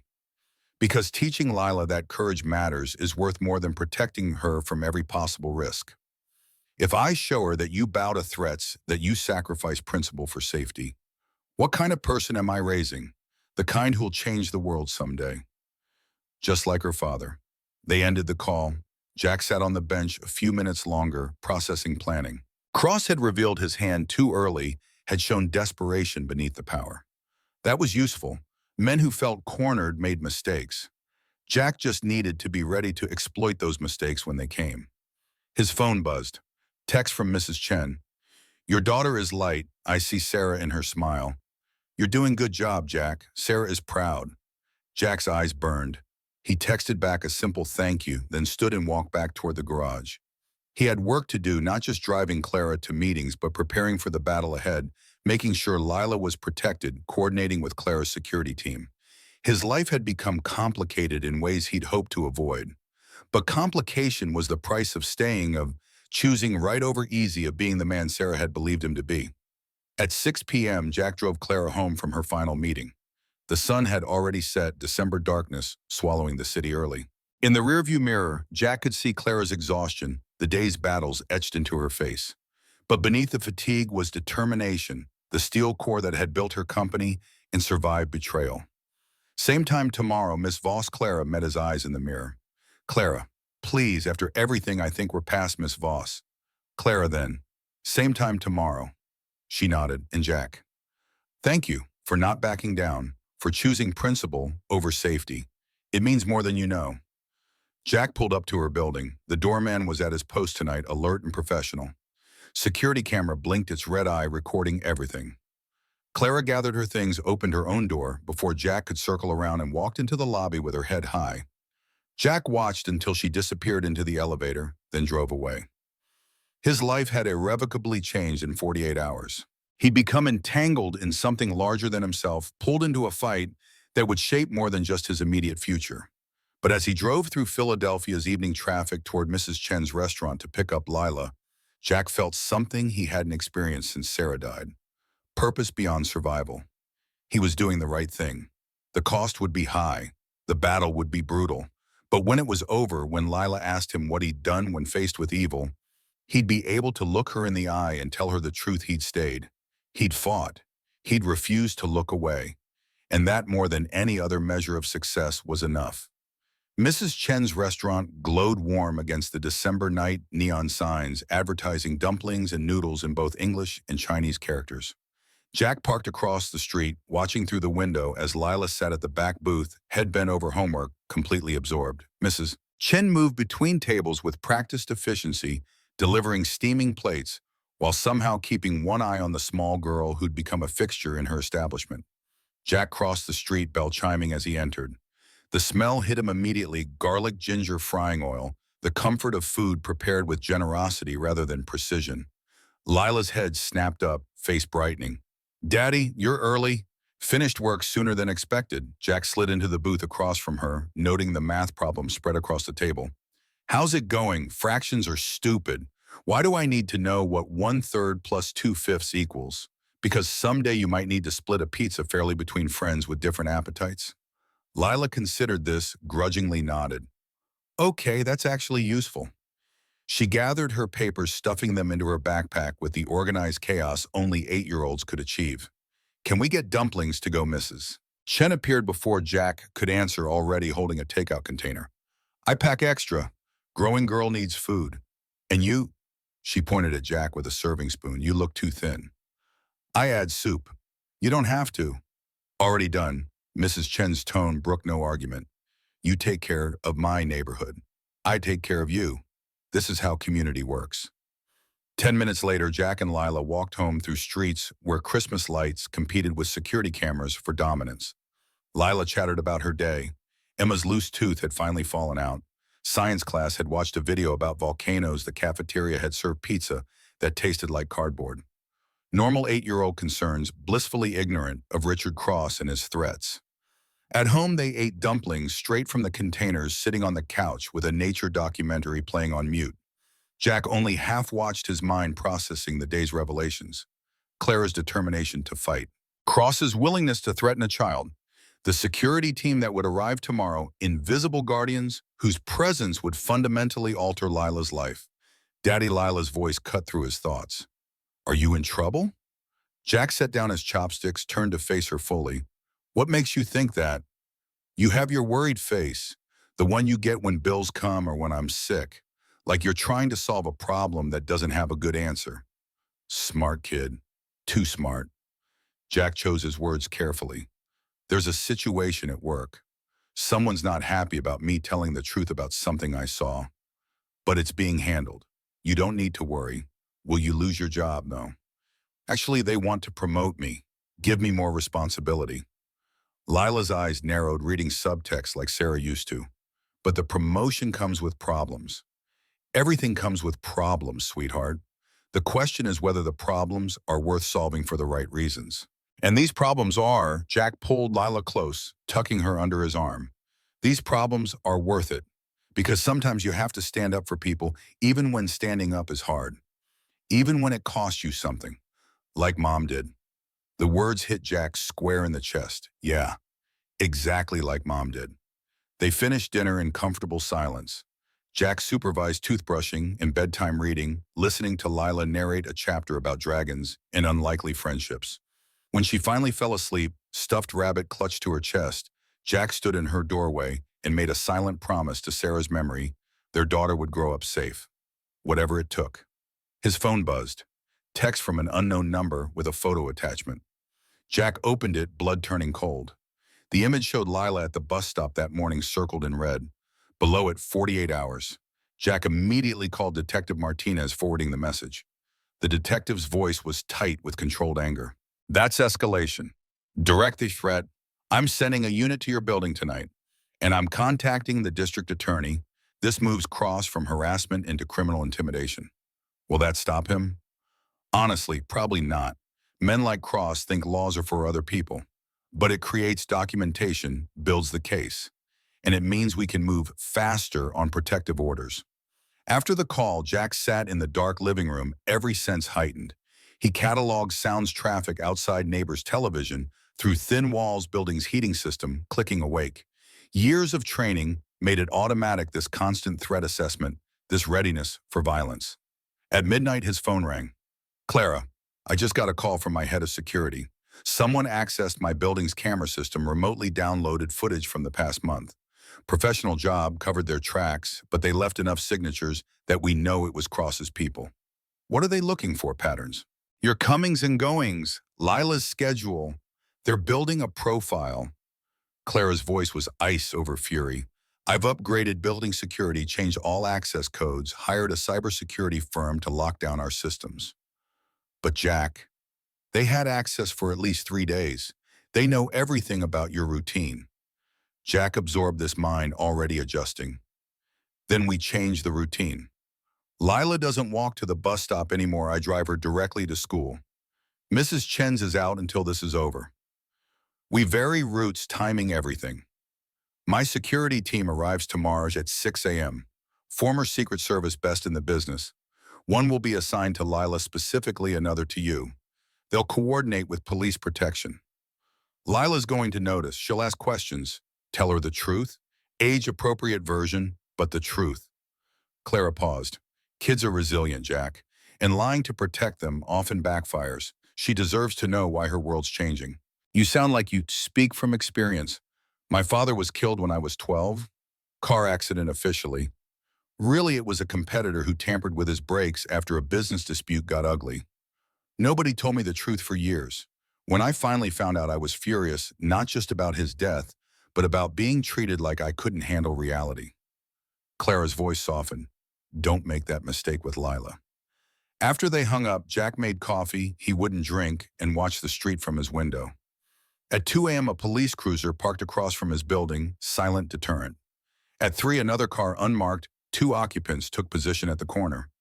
Clara's people probably supplementing police presence. Jack finally attempted sleep at 4, alarm set for 5:30. His dreams were fragmented. Violent Sarah's face, Cross's threats. Lila circled in red. He woke at 5, gave up on rest, and started the coffee maker. When Lila emerged at 6:15, Jack was already dressed, breakfast ready. She stopped in the kitchen doorway, studying his face. Something happened. Sit down, sweetheart. We need to talk. Over pancakes Jack had made to soften the blow, he explained. A man at my work is angry about some things I said to the police. He's trying to scare me into changing my story. So we're going to have some extra protection for a while, people who will make sure we're both safe. Lila absorbed this with unsettling calm. Is he dangerous? He might be. That's why we're being careful. Will he try to hurt me to hurt you? Jack's instinct was to lie, to reassure, to protect her from reality's sharp edges. But Clara's words echoed, kids are resilient. The truth matters. Yes, that's a possibility. That's why I'm not taking any chances with your safety. Lila nodded slowly, processing. Okay, what do I need to do? Just live your normal life. Go to school, play with Emma, do your homework. But you'll notice new people around there to keep you safe. If anything feels weird or wrong, you tell them or me immediately. I'm scared. Lila's voice was small, honest, but also kind of mad. This guy is a jerk for threatening kids. Yeah, he really is, but we're going to stop him from being able to threaten anyone else. Like Mom would have wanted. Exactly like Mom would have wanted. At 7:30, the doorbell rang. Jack checked the peephole, saw a woman in her 40s with alert eyes and professional bearing. He opened the door, keeping Lila behind him. Can I help you? The woman showed credentials. Margaret Torres, licensed security contractor. Formerly Secret Service, Presidential Protective Detail. Miss Voss sent me. I'll be shadowing your daughter today, establishing baseline security protocols. Jack examined the credentials thoroughly, cross-referenced the photo, then stepped aside. Come in, Lila. This is Miss Torres. Lila emerged cautiously. Are you like a bodyguard? Margaret smiled, warm but professional. Something like that. My job is to make sure you're safe without making your life feel different. You probably won't even notice I'm around most of the time. Can you teach me self-defense? Margaret glanced at Jack, who nodded permission. Absolutely. Everyone should know basic defensive techniques. We'll start after school today, if your dad approves. The morning routine proceeded with Margaret as silent observer. She noted exit sightlines Lila's habits. When Jack drove Lila to school, Margaret followed in a separate vehicle. At the drop-off, she approached the principal with credentials and explanation. Within 15 minutes, the school's security team had been briefed, protocols established. Jack drove to Voss Industries, hyper-aware of vehicles around him. The blue sedan 3 cars back was Margaret maintaining distance.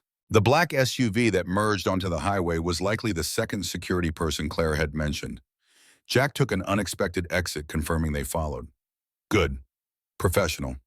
At the office, he found Jennifer waiting at the garage entrance. Mr. Rowan, Miss Voss needs to see you immediately. Conference room B. Jack took the elevator to the 15th floor, walked through corridors buzzing with morning activity. Conference room B was windowless, secure, the kind of space used for sensitive discussions. Inside, Clara sat at the head of a long table. Beside her, 2 people, a woman in an expensive suit who radiated lawyer and Detective Martinez. Clara gestured to a chair. Sit. We're coordinating response to Cross's threats. The lawyer introduced herself, Patricia Hawthorne, partner at one of Philadelphia's most prestigious firms. Mr. Rowan, I've reviewed your statements, the recorded threat, and the photographs sent to your phone. We're pursuing multiple legal avenues, criminal charges for intimidation and stalking, civil restraining orders, and injunctions preventing Cross from accessing certain information systems. How long until those are in place? Restraining order hearing is this afternoon. We're requesting emergency status given the direct threat to a minor. Criminal charges will take longer. District attorney needs to review evidence. Build case. But Martinez thinks we can move quickly. The detective leaned forward. Cross made mistakes. The phone threat was sophisticated, but not perfect. We traced the call origin to a burner purchased near Cross's office. The photograph was sent from an IP address that connects to his investment firm's network. He thought he was covering his tracks. He wasn't. Clara's expression was carved from stone. I want him arrested, today. These things take time, Clara. Martinez's voice was patient, practiced. But we're building toward that. Every threat, every misstep strengthens the case. The DA wants this airtight before we move. Cross has expensive lawyers and political connections. We need overwhelming evidence. Then we get overwhelming evidence. Clara turned to Patricia. What about civil exposure, company liabilities, shareholder concerns? I've already filed preliminary motions to freeze Cross's investment in Voss Industries, citing his criminal behavior as breach of partnership agreements. The board meets tomorrow to vote on forced divestment. Given the evidence, I expect unanimous support. Jack listened to the legal machinery spinning into motion, transforming personal violation into systemic response. This was what power looked like when wielded with precision, not brute force, but calculated pressure, applied at strategic points until the target collapsed under accumulated weight. What do you need from me? Jack's question cut through the legal discussion. Patricia consulted notes. Your testimony will be crucial at multiple stages. Today's restraining order hearing, possibly criminal proceedings, definitely civil case. You'll need to prepare for intensive questioning. Cross's lawyers will attack your credibility, try to paint you as unstable or opportunistic. I can handle that, can you? Patricia's eyes were sharp, assessing. They'll bring up your military service, imply PTSD. They'll question your motives for staying in Clara's apartment. They'll suggest you're fabricating threats to gain attention or money. They'll make you look like the villain to protect their client. Jack's voice was level, controlled. Let them try. The truth is simple. I witnessed their client attempting to compromise my employer. I intervened. He threatened my daughter in retaliation. Security footage, phone records, and witness statements support every word. If their strategy is to attack my character, they're welcome to try. Clara smiled, something predatory in the expression. See why I promoted him. The meeting continued for another hour, strategies refined, contingencies planned. When it finally concluded, Clara asked Jack to stay. The others filed out, leaving them alone in the secure room. How's Lila handling this? Better than I expected. Scared but processing it. Margaret's with her now, establishing routines. Margaret's the best. Former presidential detail specialized in family protection. If anyone can keep Lila safe, it's her. Jack nodded, grateful but troubled. This isn't what I wanted for her. For us, I took this job specifically to avoid this kind of chaos. You took this job to be present in your daughter's life. You're still doing that, just under different circumstances. Clara's expression softened. And Jack, Lila's learning something invaluable right now. She's learning that her father doesn't back down from bullies, that protecting others is worth personal risk, that integrity isn't conditional. Those lessons will shape who she becomes. I just hope she survives to become anyone. She will. I promise you I will use every resource I have to make sure both of you come through this safe. Jack studied Clara, the CEO who'd been cold and untouchable 6 months ago, now revealing layers of loyalty and determination he hadn't known existed. Why? Why are you doing all this for us? Clara was quiet for a moment, choosing words carefully. Because someone should have done it for Sarah. Because women keep dying or being destroyed. Because men like Cross face no real consequences. Because I'm tired of being afraid. And because you stayed, Jack. When leaving would have been safer, when staying put you at risk, you chose to protect someone you barely knew. That kind of courage shouldn't be punished. It should be rewarded. The afternoon restraining order hearing was held in a courthouse that smelled like old paper and broken promises. Jack sat beside Patricia in uncomfortable wooden chairs, waiting as other cases proceeded. Domestic disputes, custody battles, violence, seeking legal remedy. When their case was called, Richard Cross entered, flanked by 3 lawyers who looked collectively more expensive than Jack's car. Cross's eyes found Jack held his gaze with naked contempt. Jack stared back, unblinking, soldier-facing enemy, without flinching. The judge reviewed evidence with bureaucratic efficiency. Phone records showed Cross's call to Jack. The threatening photograph was documented, traced. Security footage from Clara's building demonstrated the stalking behavior. Cross's lawyers argued circumstantial evidence, coincidence, misunderstanding. Patricia demolished each objection with surgical precision. She entered Sarah's case into the record-establishing pattern of behavior. She produced Clara's testimony about the hotel incident, corroborated by multiple witnesses. She presented expert analysis of the security breach at Clara's building, connecting it to Cross's firm. The judge's ruling was swift emergency protective order granted. Richard Cross was prohibited from contact with Jack, Rowan, Lila. Rowan, Clara Voss, or any Voss Industries property. Violation would result in immediate arrest, 1-year duration, subject to extension. Cross stood face purple with suppressed rage. This is persecution. I've done nothing wrong. The judge's voice was ice. Mr. Cross threatening a child crosses legal and moral lines. If you've done nothing wrong, criminal proceedings will establish that. Until then, you will comply with this order or face contempt charges. We're adjourned. Outside the courthouse, Patricia fielded questions from reporters who'd caught wind of the case. Jack pushed through the crowd toward his car, Margaret already there with Lila. His daughter's face was drawn, worried. Is it over? Can we go home now? Jack crouched to her level, speaking quietly. The judge said the bad man can't come near us anymore. If he tries, he gets arrested. So yes, we can go home. And tonight we're going to have the most normal evening possible, homework dinner. Maybe ice cream if you finish your vegetables. Lila managed a small smile. Bribery is a sign of weak parenting, Daddy. Effective parenting uses all available tools. That night, Jack kept his promise. They made spaghetti together, Lila standing on a chair to stir sauce while Jack handled the boiling water. Margaret sat at the kitchen table, ostensibly reading a tablet, but actually monitoring the apartment's enhanced security system. After dinner, they watched a movie about talking animals saving their forest. Lila fell asleep halfway through, head on Jack's shoulder. He carried her to bed, tucked her in, watched her sleep for long minutes. 8 years old. She should be worrying about fractions and loose teeth, not restraining orders and bodyguards. But the world didn't care about should. It only cared about what actually happened. Jack returned to the living room where Margaret was conducting her final security sweep.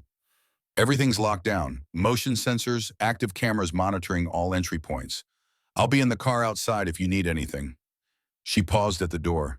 Your daughter's strong, Mr. Rowan. Stronger than she knows. She gets it from her mother. Margaret nodded, understanding in her eyes. The good ones always do. After she left, Jack sat in the dark apartment, phone in hand. He scrolled through photos of Sarah wedding day, Lila's birth, 1,000 mundane moments that added up to a life.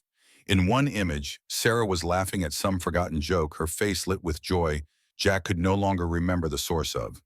I'm trying, Sarah. Trying to be the man you married the father Lila deserves. Hope I'm not screwing it up too badly. His phone buzzed. Text from Clara Board voted unanimously to divest Cross from the company, effective immediately. His investment is being liquidated, all board access revoked. He's lost his foothold in Voss Industries. Another text followed, and the DA just called. They're filing formal charges tomorrow. Criminal intimidation, stalking, attempted assault on me from the hotel night. Cross will be arrested within 48 hours. Jack typed back, thank you for everything. Clara's response came immediately. Thank me when it's over. Until then, we keep fighting. Jack set down his phone, allowed himself a moment of satisfaction. Cross was losing. Slowly, systematically, every advantage he'd relied on was being stripped away. Power and money couldn't protect him from documented evidence and public scrutiny. The system was working for once because people had refused to look away. But Jack's military experience had taught him that wounded predators were most dangerous. Cross would strike back. The question was when and how. Jack needed to be ready. The next morning brought news that accelerated everything. Patricia called at 7 a.m. voice tense. Cross didn't wait to be arrested. He fled. Private jet left Philadelphia at midnight, flight plan filed for the Cayman Islands. Authorities are working on extradition, but it's going to be complicated. Jack felt his stomach drop. So he's just gone free. Not exactly, Patricia's voice hardened. Fleeing makes him look guilty, strengthens our civil case. And the DA is pursuing fugitive warrants, which means if Cross ever returns to the U.S., he faces immediate arrest. He's trapped outside the country, losing money, daily reputation destroyed. That's not freedom, that's exile. What about the other two, Webb and Chen? They're cooperating with prosecutors, providing evidence against Cross in exchange for reduced charges. Turns out when the leader abandons ship, loyalty evaporates quickly. Jack ended the call, processed this development. Cross was gone, but not defeated, exiled, but not imprisoned. It wasn't the clean victory Jack had hoped for, but it was something. Clara was safe. Lila was safe. And Cross would spend the rest of his life looking over his shoulder, waiting for legal consequences to catch up. At breakfast, Lila sensed the shift in Jack's mood. Good news. The bad man left the country. He can't come back without being arrested. So we won. Jack considered how to answer honestly. We survived. We protected each other. We made sure he couldn't hurt anyone else. That's close enough to winning. Mom would say, that's exactly winning. Yeah, she would. That afternoon, Clara called Jack to her office. He found her standing at the window overlooking Philadelphia City, spread below like pieces on a board she'd learned to play with ruthless efficiency. The board wants to present you with a formal commendation. Public ceremony recognition for protecting me and helping expose Cross. She turned to face him. I told them you'd probably hate that. I would. That's what I thought. So instead, I'm implementing the Safe Ride program, effective immediately. Company-funded transportation for any employee who needs it day or night, no questions asked. You'll oversee development and training. We're calling it the Sarah Rowan Initiative. Jack's throat tightened. Clara, you don't have to. Yes, I do. Sarah died because nobody stayed, because systems failed and powerful men faced no consequences. This program means no Voss Industries employee will ever be in that position again. And naming it after Sarah ensures everyone knows why it matters. Thank you. It was inadequate, insufficient, but all Jack could manage. Clara walked to her desk, retrieved a folder. There's something else. Patricia tracked down the investigative files from Sarah's case. The original detective retired, but he kept copies of everything, witness statements the police ignored. Evidence they didn't pursue, names of people who contradicted the official story. Jack's hands trembled as he took the folder. Why are you giving me this? Because you deserve to know what really happened. And because if you want to reopen Sarah's case with this new evidence, I'll provide all legal resources necessary. Clara's voice was gentle but firm. You stayed for me. Let me stay for you. Jack opened the folder, saw Sarah's face in the first photograph. Crime scene photo, clinical and devastating. Below it, statements from witnesses who'd been at the party, who'd seen the men with Sarah, who'd tried to tell the police their suspicions. All of it dismissed, buried, forgotten. I don't know if I can do this. reliving it, fighting again when we just finished fighting. You don't have to decide now. Take the file, read it when you're ready. But know that justice delayed isn't always justice denied. Sometimes it's just justice waiting for the right moment. Jack left Clara's office with the folder under his arm, weight of past and present, compressing into this single collection of papers. In his car, he sat for long minutes staring at the folder, debating. Then he placed it in the glove compartment and started the engine. Today was about surviving. Tomorrow could be about justice. He picked up Lila from school, Margaret following in her vehicle. His daughter was laughing about something Emma had said, normal 8-year-old joy reasserting itself. Jack drove them home, made dinner, supervised homework. After Lila went to bed, he pulled out the folder. Reading it was agony. Each page revealed new details, new failures, new evidence that Sarah's death had been preventable. Witnesses who saw the men spike her drink. A server who tried to intervene. Security footage from the hotel showing Sarah stumbling, being led away by 3 men. The pills found in her system weren't ones she'd ever been prescribed. The investigation that stopped after 48 hours because the men involved had connections, lawyers' money. Jack read until 3 a.m. tears he'd suppressed for years finally breaking through. Sarah had fought. She tried to get help. And the system had failed her at every level, prioritizing powerful men's reputations over a woman's life. At dawn, Jack made a decision. He called Patricia Hawthorne, waking her up not caring. I want to reopen my wife's case. Use the evidence in this folder, everything Clara's team can dig up. Those men killed Sarah. I want them held accountable. Patricia was quiet for a moment. Mr. Rowan, you should know this will be difficult. Evidence is old. Some witnesses may be dead or untraceable. Statute of limitations may have expired on certain charges. But I'll review everything, consult with criminal prosecutors, see what's possible. Just try. That's all I'm asking. After the call, Jack sat at his kitchen table as Philadelphia woke up outside. Somewhere in the Cayman Islands, Richard Cross was probably sleeping in expensive sheets, thinking he'd escaped. But Jack had learned something these past days: escape was temporary. Truth had gravity. Eventually, everyone fell back to earth. His phone buzzed. Text from Clara. I heard you called Patricia. Whatever you need, whatever resources this takes, you have my full support. We finished what we started. Jack texted back. Both fights, Cross and Sarah. We finished both. Clara bound together. That's how we win. Jack looked at Sarah's photograph on the nightstand, her smile frozen in time. He couldn't bring her back. Couldn't undo the past. But he could make sure her death meant something, that the men who'd killed her faced consequences, that other women were protected by systems that had failed Sarah. It wasn't enough. It would never be enough. But it was what Jack had to give, and he'd give it with everything he possessed. When Lila woke at 6:30, she found Jack making pancakes, chocolate chips, Sarah's specialty. The apartment smelled like love and determination, and the possibility that justice might exist after all. They ate together, father and daughter, survivors of tragedy, warriors for tomorrow. Outside, Margaret took up position in her vehicle. The city flowed around them, millions of people living lives they'd never intersect with. But in this small apartment, in this quiet breakfast, 2 people were preparing for battles that would shape more than just their own futures. Jack looked at Lila across the table, saw Sarah in her eyes, and made a silent vow their story wouldn't end in exile and escape. It would end in accountability, in change, in systems reformed and predators stopped. It would end in the kind of justice Sarah deserved but never received. The war wasn't over. It was just beginning. 3 weeks after Cross's flight to the Cayman Islands, Patricia Hawthorne's office resembled a war room. Maps covered one wall, connecting investments and shell companies and offshore accounts in a web that Patricia's forensic accountants had spent countless hours unraveling. Clara sat at the conference table reviewing documents. Jack stood by the window, watching Philadelphia's streets below ordinary people, living ordinary lives, unaware that above them, justice was being carefully constructed from paper trails and electronic signatures. Patricia entered, carrying a thick binder, expression triumphant. We found it. The smoking gun. Clara looked up sharply. Found what Cross didn't just flee prosecution.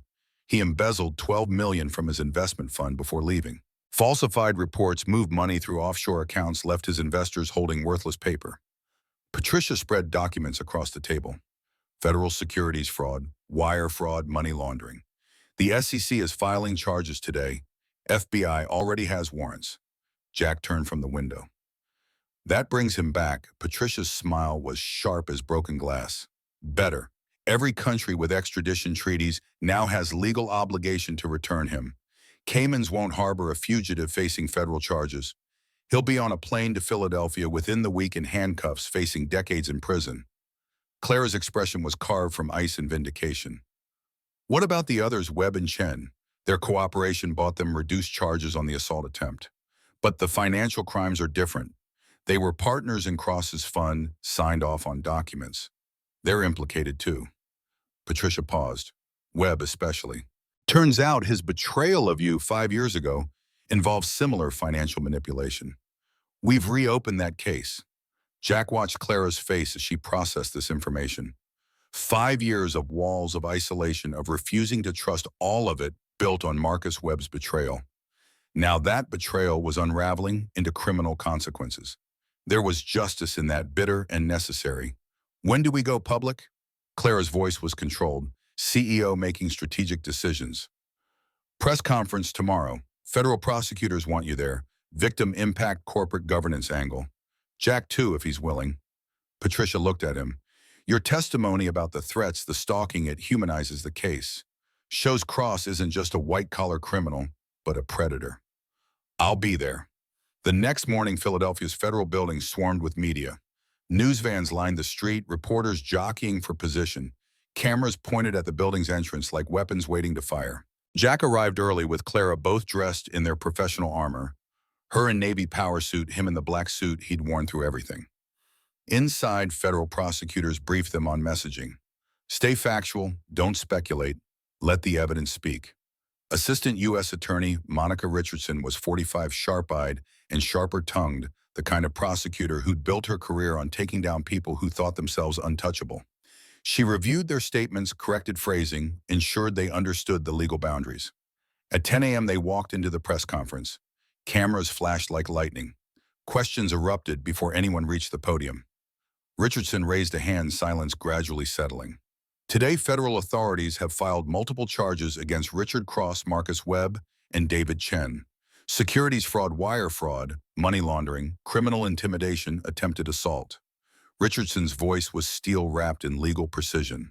These men use their positions of power and wealth to victimize investors, employees, and vulnerable individuals. They believed their money would protect them. They were wrong. She introduced Clara. The CEO stepped to the microphone, face composed, voice steady. 3 weeks ago, Richard Cross attempted to sexually assault me at a corporate event. When my driver intervened, Cross threatened his 8-year-old daughter to silence our testimony. When that failed, he embezzled millions and fled the country. Clara paused, letting the statement sink in. Today we're here to say that power doesn't equal immunity, that wealth doesn't purchase justice, that women and children deserve protection from predators regardless of how expensive their lawyers are. Reporters erupted with questions. Clara answered with surgical precision, never wavering, never showing weakness. Jack stood to the side, watching her transform personal violation into public declaration, weaponizing vulnerability into strength. When Clara finished, Richardson gestured Jack forward. He stepped to the microphone, uncomfortable with the attention, but understanding its necessity. My name is Jack Rowan. I'm a father, a veteran, and an employee of Voss Industries. 3 weeks ago, I witnessed Richard Cross attempt to assault my employer. When I intervened and provided testimony to police, Cross threatened my daughter's safety. He sent photographs of her to my phone. He called with veiled warnings about child protective services and accidents. His voice remained level, factual. I'm here because no child should be threatened for their parents' courage. No woman should be assaulted because powerful men feel entitled to their bodies. And no predator should escape consequences simply because they can afford a plane ticket. The room fell silent. Then questions, dozens of them, overlapping and urgent.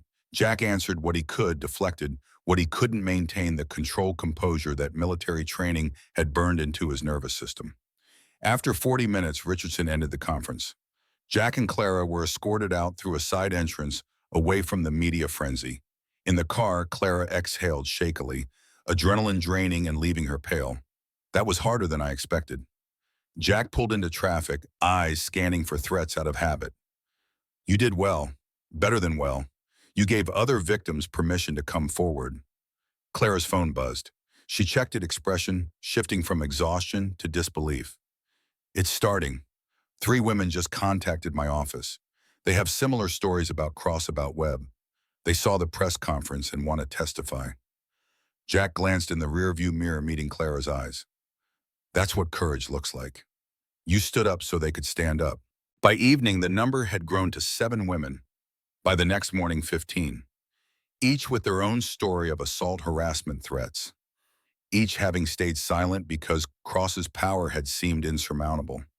Clara's press conference had shattered that illusion, proved that even the powerful could fall. Patricia Hawthorne's office became coordination center for the growing case. Statements were taken, evidence collected, patterns documented. The federal case against Cross expanded from financial crimes to include multiple counts of sexual assault, criminal intimidation, witness tampering. If convicted on all charges, he faced life in prison. 1 week after the press conference, Cross was arrested at his Cayman Islands compound. Photographs showed him in handcuffs being led to an FBI plane, his face no longer arrogant, but hollowed by fear. Jack saw the images on the news and felt nothing. No satisfaction, no vindication, just weary acknowledgement that justice moves slowly but sometimes actually arrived. Clara called him that evening. He's being arraigned tomorrow. Bail hearing. Prosecutors are arguing flight risk given his previous escape. Will you attend? I think I need to see him in that courtroom in chains facing consequences. Clara's voice was quiet. Will you come with me? Yes, the courtroom was packed. Victims, reporters, curiosity seekers drawn to the spectacle of power dismantled. Jack and Clara sat in the front row, separated from Cross by wooden barriers and the weight of everything he'd done. When guards brought Cross in, Jack studied the man who'd threatened his daughter. Cross looked smaller, somehow diminished by orange jumpsuit and shackles authority stripped away to reveal the frightened predator beneath. The judge denied bail. Flight risk, danger to witnesses, severity of charges. Cross would remain imprisoned until trial. His lawyers protested, argued, cited precedents. The judge remained unmoved. Richard Cross had fled once. The court wouldn't give him opportunity for a second escape. As guards led Cross away, he looked at Clara and Jack. His eyes held hatred, impotent and desperate. Jack met his gaze without flinching, soldier assessing defeated enemy. Cross looked away first. Outside the courthouse, Clara stopped on the steps. It's really over. He can't hurt anyone anymore. The trial's still coming. He'll fight, but he'll lose. Clara's voice held certainty Jack hadn't heard before. The evidence is overwhelming. The witnesses are credible, and his flight destroyed any sympathy he might have had. He's done. Jack nodded, allowing himself to believe it. Then we focus forward, on the program, on making sure this doesn't happen to anyone else. That night, Jack returned home to find Lila at the kitchen table with Margaret working on a school project about heroes. Lila's poster board displayed photographs and hand-drawn images, firefighters, doctors, teachers. And in the center, a photograph Jack hadn't known she'd kept him in his army uniform, younger before Sarah's death had aged him. Daddy Lila looked up, face bright. I'm doing my project on heroes. Miss Torres helped me find these pictures. Margaret smiled from across the table. She wanted to include you. I hope that's okay. Jack sat beside Lila, studying the poster. I'm not a hero, sweetheart. I just did what anyone should do. Lila's expression turned serious, Sarah's wisdom looking out from her 8-year-old face. That's what makes you a hero, Daddy. You think everyone would do it, but they don't. You do. That's the difference. Jack pulled her close, throat tight with emotion, too large for words. When did you get so smart? I've always been smart. You just notice more when I say stuff you need to hear. Margaret stood gathering her things. I'll be outside. Good work today, Lila. Your mom would be proud of that poster. After Margaret left, Jack and Lila finished the project together. They glued photographs, wrote captions, created visual story of courage in its various forms. When they finished, Lila stepped back to assess their work. You should give a speech at my school. About being a hero. I'm really not comfortable with public speaking. Miss Voss said you did a press conference, with TV cameras and everything. Jack smiled despite himself. That was different. That was necessary. This is necessary too. Kids need to know that heroes are regular people who just decide to do the right thing. Lila paused, considering. Plus, Emma thinks you're cool. If you come speak, I'll get like 100 social points. Jack laughed, the sound surprising him. Okay, if your teacher approves, I'll come talk to your class. 2 days later, Jack stood in front of 33rd graders feeling more nervous than he'd been facing federal prosecutors. Lila sat in the front row beaming. Her teacher, Mrs. Morrison, introduced him with a warmth that made Jack uncomfortable with unearned praise.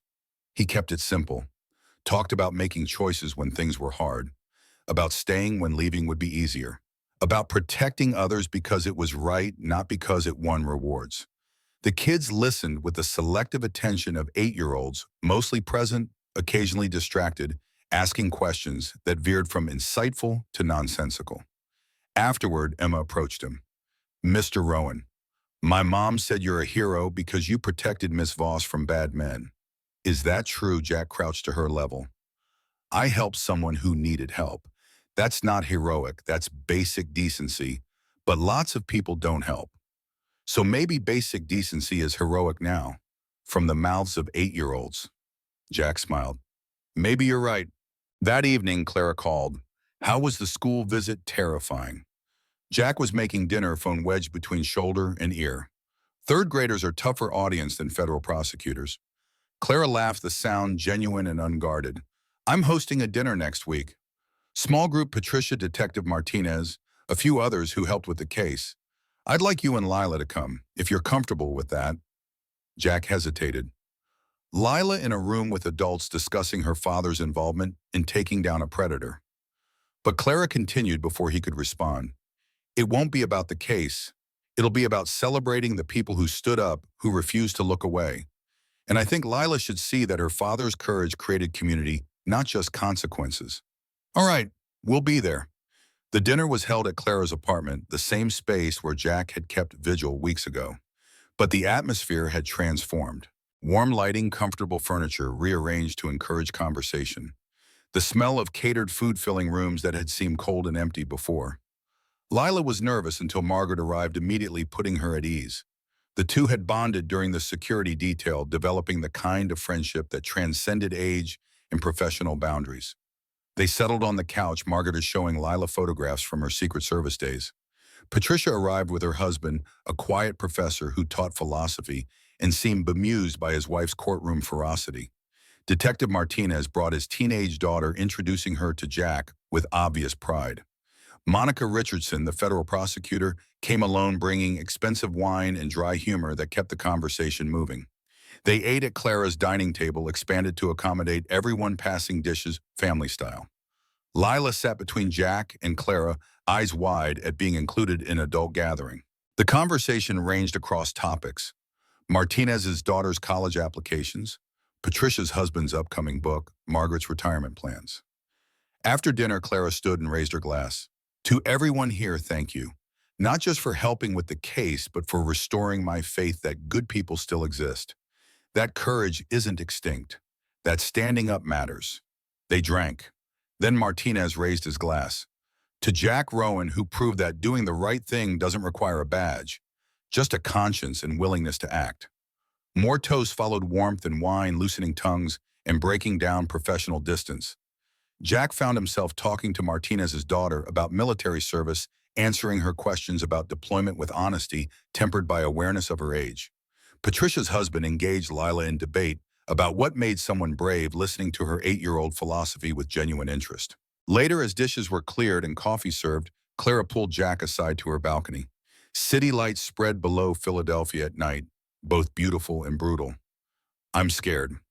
Clara's admission was quiet, vulnerable. The trial starts in 3 months. Cross's lawyers are already filing motions trying to exclude evidence, attacking witnesses' credibility. What if we lose? We won't. Jack's voice held certainty he had learned to trust. The evidence is overwhelming. 15 women testifying, security footage, phone records.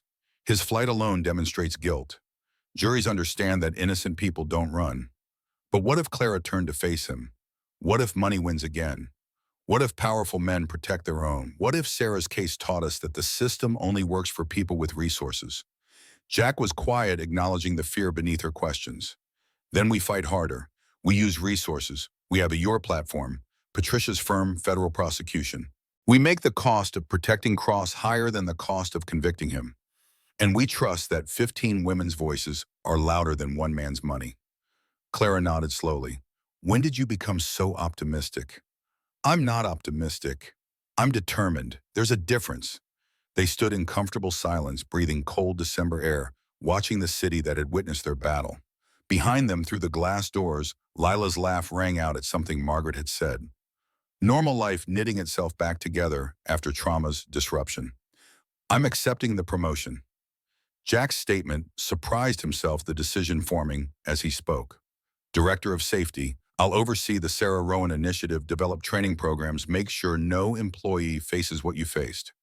Clara's smile was brilliant, unguarded. I'm so glad. You'll be incredible at it. I'm terrified I'll fail. That I'm not qualified, that I'm just a driver pretending to understand corporate safety. You kept me alive when trained security would have failed. You protected your daughter against a predator with unlimited resources. You testified despite threats that would have silenced most people. Clara's voice was firm. You're not pretending anything. You're exactly who this job needs. Inside, Patricia was organizing charades, splitting the group into teams despite protests. Lila nominated Jack for their team, Margaret and Martinez's daughter joining them.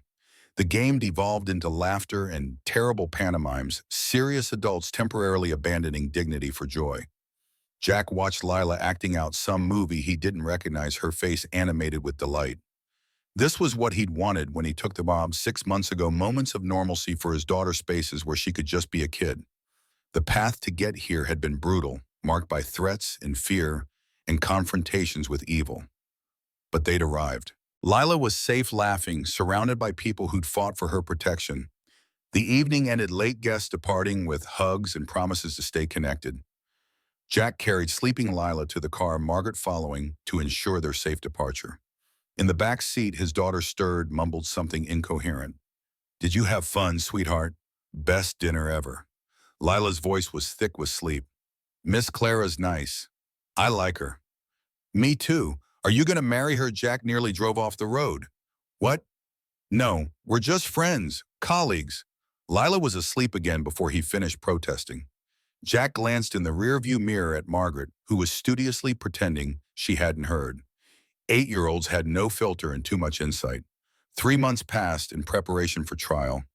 Jack balanced his new role, officially Director of Safety, though still transitioning from driving duties, with testimony prep and Lila's increasingly busy schedule.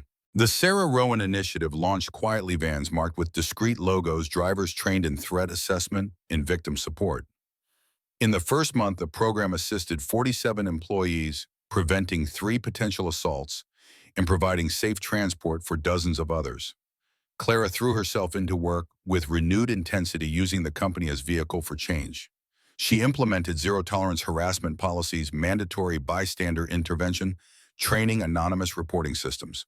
Voss Industries became case study in corporate responsibility, featured in business journals and ethics courses. The trial began on a cold March morning.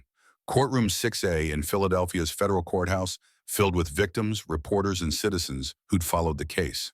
Richard Cross sat at the defense table, expensive suit and empty eyes, flanked by lawyers who'd spent 3 months building arguments from sand. The prosecution's case was methodical, devastating. Monica Richardson entered evidence with surgical precision, security footage from the hotel phone records of threats, testimony from 15 women Cross had victimized over 2 decades. Each piece built on the last, constructing narrative of serial predation, enabled by wealth and protected by power. Jack testified on day 3. Richardson led him through the night at the hotel, the threats against Lila, the photographs sent to his phone. Cross's lawyers attacked on cross-examination, suggesting Jack had fabricated everything for attention, for money, for 15 minutes of fame. Jack remained calm, answering each question with factual precision. His military record spoke for itself. His financial situation, modest but stable, undermined claims of monetary motivation. And his daughter's terrified face in that photograph destroyed any suggestion he'd invented the threat. Clara testified on day 5. She described the hotel evening, the men's behavior, waking in her apartment with no memory. Cross's lawyers tried to paint her as vindictive ex-lover seeking revenge. Patricia objected before Clara could respond. Judge sustained, but the accusation hung in the air like poison. On redirect, Richardson asked simple question. Miss Voss, what's your motivation for being here today? Clara looked directly at the jury. To prevent this from happening to anyone else. To show that powerful men can face consequences. To honor women who didn't survive their assaults. Her voice broke slightly. And to prove that staying silent protects predators while speaking up protects victims. The trial lasted 3 weeks. Closing arguments were delivered on a Friday afternoon, March sun streaming through courthouse windows. The jury deliberated through the weekend, returning Monday morning with verdicts. Guilty on all counts, securities fraud assault, intimidation, witness tampering. Richard Cross would spend the rest of his life in the prison. His wealth and power finally encountering accountability they'd evaded for decades. Clara sat beside Jack in the courtroom, tears streaming down her face. Patricia squeezed her hand. Behind them, the 15 women who testified held each other, crying and laughing simultaneously. Justice had arrived late, imperfect, incomplete, but real. Outside, media swarmed. Richardson gave brief statement about justice prevailing, about gratitude to victims for their courage. Clara declined to speak, still processing. Jack simply said, "Today proves that doing the right thing matters." That's enough. 6 months later, on a warm September evening, the Sarah Rowan Initiative held its official launch event. City Hall steps were crowded with employees, survivors, advocates. Clara stood at the podium, Jack beside her, both wearing formal attire that still felt uncomfortable after months of preparation. 1 year ago, something happened that changed my life. I was vulnerable, alone, in danger. Clara's voice carried across the crowd. And one man stayed, not because he had to, not because he'd be rewarded, but because it was the right thing to do. She looked at Jack. Some heroes wear capes, some wear badges. Mine wore humility. Applause rippled through the crowd. Clara continued describing the program's success. 200 employees assisted in 6 months partnerships with other companies, adopting similar initiatives, legislative proposals for mandatory corporate safety programs. Then Jack stepped to the microphone. He'd prepared remarks, but set them aside, speaking from the heart instead. I'm not a hero. I'm just a father trying to teach his daughter right from wrong. His voice steadied as he found his message. My wife Sarah died because nobody stayed, because people looked away. I started this job promising myself I'd never look away again. He paused, locating Lila in the crowd standing with Margaret. This program isn't about me, it's about Sarah. It's about every person who needed help and didn't get it. It's about making sure that from now on, someone will always stay. The crowd rose to their feet, applause thundering. Jack stepped back, overwhelmed, seeking Lila's face. She was crying, proud tears streaming down her 9-year-old face. She mouthed words he could read. I love you, Daddy. After the speeches and photos, Jack found quiet corner where Lila and Margaret waited. His daughter threw herself at him, hugging fiercely. That was the best speech ever. Jack laughed, lifting her. I just told the truth. That's what made it good. Lila pulled back, studying his face with Sarah's perceptive eyes. Mom would be so proud. I am too. Clara approached, having escaped the remaining press. Amazing speech, both of you. Jack set Lila down, suddenly aware of his daughter's knowing smile. Thank you. For believing in this, for making it real. We made it real together. Clara crouched to Lila's level. Your dad's pretty special. You know that I know. Lila's expression turned serious. Are you taking care of him because he's really good at taking care of everyone else, but forgets about himself sometimes? Clara's eyes met Jack's over Lila's head. Something passing between them, understanding possibility, the complicated navigation of two people learning to trust after trauma. I'm working on it. The launch event transitioned to informal gathering. Jack found himself talking to survivors the program had helped, hearing their stories, understanding the impact his choice to stay had created. Each conversation reinforced the lesson he'd tried to teach. Lila, individual actions mattered. Courage was contagious. Standing up gave others permission to stand up too.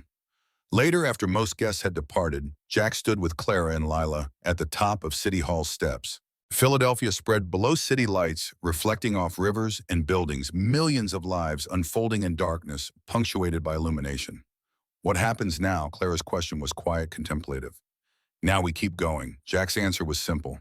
We expand the program, train more people, partner with more companies. We make sure Sarah's death means something. Impersonally, Jack glanced at Lila, who was pretending not to listen while absolutely listening. Personally, I figure out how to be director of safety, single father, and maybe something resembling happy. Not necessarily in that order.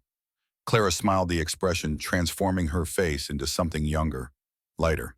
Sounds like a good plan. They stood together as the city breathed around them, three people bound by trauma and choice, and the hard-won knowledge that darkness could be fought with small lights accumulated over time. Jack thought about Sarah, about the promise he'd made to honor her memory. This program, this moment, Lila's pride, it was all part of keeping that promise. His phone buzzed. Text from an unknown number. "Hi, this is Melissa. I'm being followed from a bar. Can you help?" Jack's instincts sharpened immediately. He pulled up the Safe Ride app, saw Melissa's location blinking red, already typing a response when Clara looked over his shoulder. "First real-time call."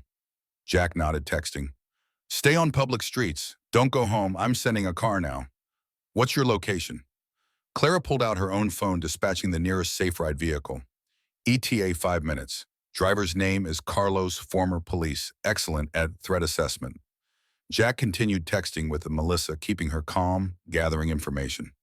The follower was male 40s, had been at the same bar, now walking 20 feet behind her on Market Street. Melissa was scared but coherent, following Jack's instructions to stay in lit areas near other people. 4 minutes later, car's here. "Thank you so much. I'll be okay now." Jack exhaled, adrenaline slowly draining. First call, but not the last. Lila tugged his sleeve. "You just saved someone, didn't you?" Team effort. Jack gestured to Clara. "We all did, but it was your program. Your idea." Lila's voice was fierce with pride. "Just like Mom would have wanted." "Yeah, just like Mom would have wanted." They walked to the parking garage, together, this odd family formed by crisis and maintained by choice. Margaret met them at Jack's car, having monitored the whole evening from respectful distance. "Everything good." "Everything's good." Driving home through quiet streets, Lila fell asleep in the back seat. Jack glanced at her in the rearview mirror, this perfect, impossible child who carried Sarah's wisdom and Jack's determination. He'd spent 3 years terrified of failing her, of being inadequate parent, of letting her down the way he'd let Sarah down. But tonight, listening to survivors thank him, watching Clara coordinate rescue in real time, seeing Lila's proud tears, Jack understood he hadn't failed. He just kept going, kept staying when leaving would be easier, kept choosing right over comfortable, kept being the man Sarah had married, the father Lila deserved. At home, Jack carried Lila to bed, tucked her in with her stuffed rabbit. She stirred, mumbled, "Love you, Daddy. Best hero ever. Just a father, sweetheart. Just trying my best." Same thing. Jack stood in her doorway, watching her sleep, Sarah's photograph on the dresser, catching streetlight from the window. 3 years ago, Sarah had died because nobody stayed. Tonight, Melissa lived because someone did. That was the difference Jack had fought to create, simple, profound, essential. His phone buzzed. "Clara, thank you for everything, for staying then, for fighting now, for being exactly who you are." Jack typed back, "Thank you for seeing it, for building something from tragedy, for turning pain into protection." A pause, then dinner this week. Just us, no case, no program, just two people trying to figure out what comes after surviving. Jack stared at the message, heart accelerating. This was territory he hadn't navigated in years, doors he'd locked in after Sarah's death. But Clara wasn't asking him to forget Sarah. She was asking if he was ready to live again, to believe happiness wasn't betrayal of memory. He typed, "Yes. Dinner sounds good." Jack set down his phone, walked to his bedroom, lay down on the bed he'd bought after Sarah died, because sleeping in their shared bed had felt impossible. Tomorrow he'd respond to more Safe Ride calls, train more drivers, expand the program into new territories. Tomorrow he'd help Lila with homework and have dinner with Clara and continue building the life Sarah would have wanted for them. But tonight, lying in darkness, listening to Philadelphia's ambient noise, Jack allowed himself to believe what Lila had said, that basic decency was heroic when so many people chose otherwise. That staying mattered, that integrity was still the highest rank, and that sometimes surviving meant living with purpose, loving without fear, protecting others because Sarah hadn't been protected. It meant teaching Lila through actions that courage was choice, that justice was possible, that good people still existed if you refused to stop being one. Jack closed his eyes, exhaustion finally claiming him. His last thought before sleep was Sarah's face, her smile, her voice saying what he needed to hear. I'm proud of you. Keep going. Stay.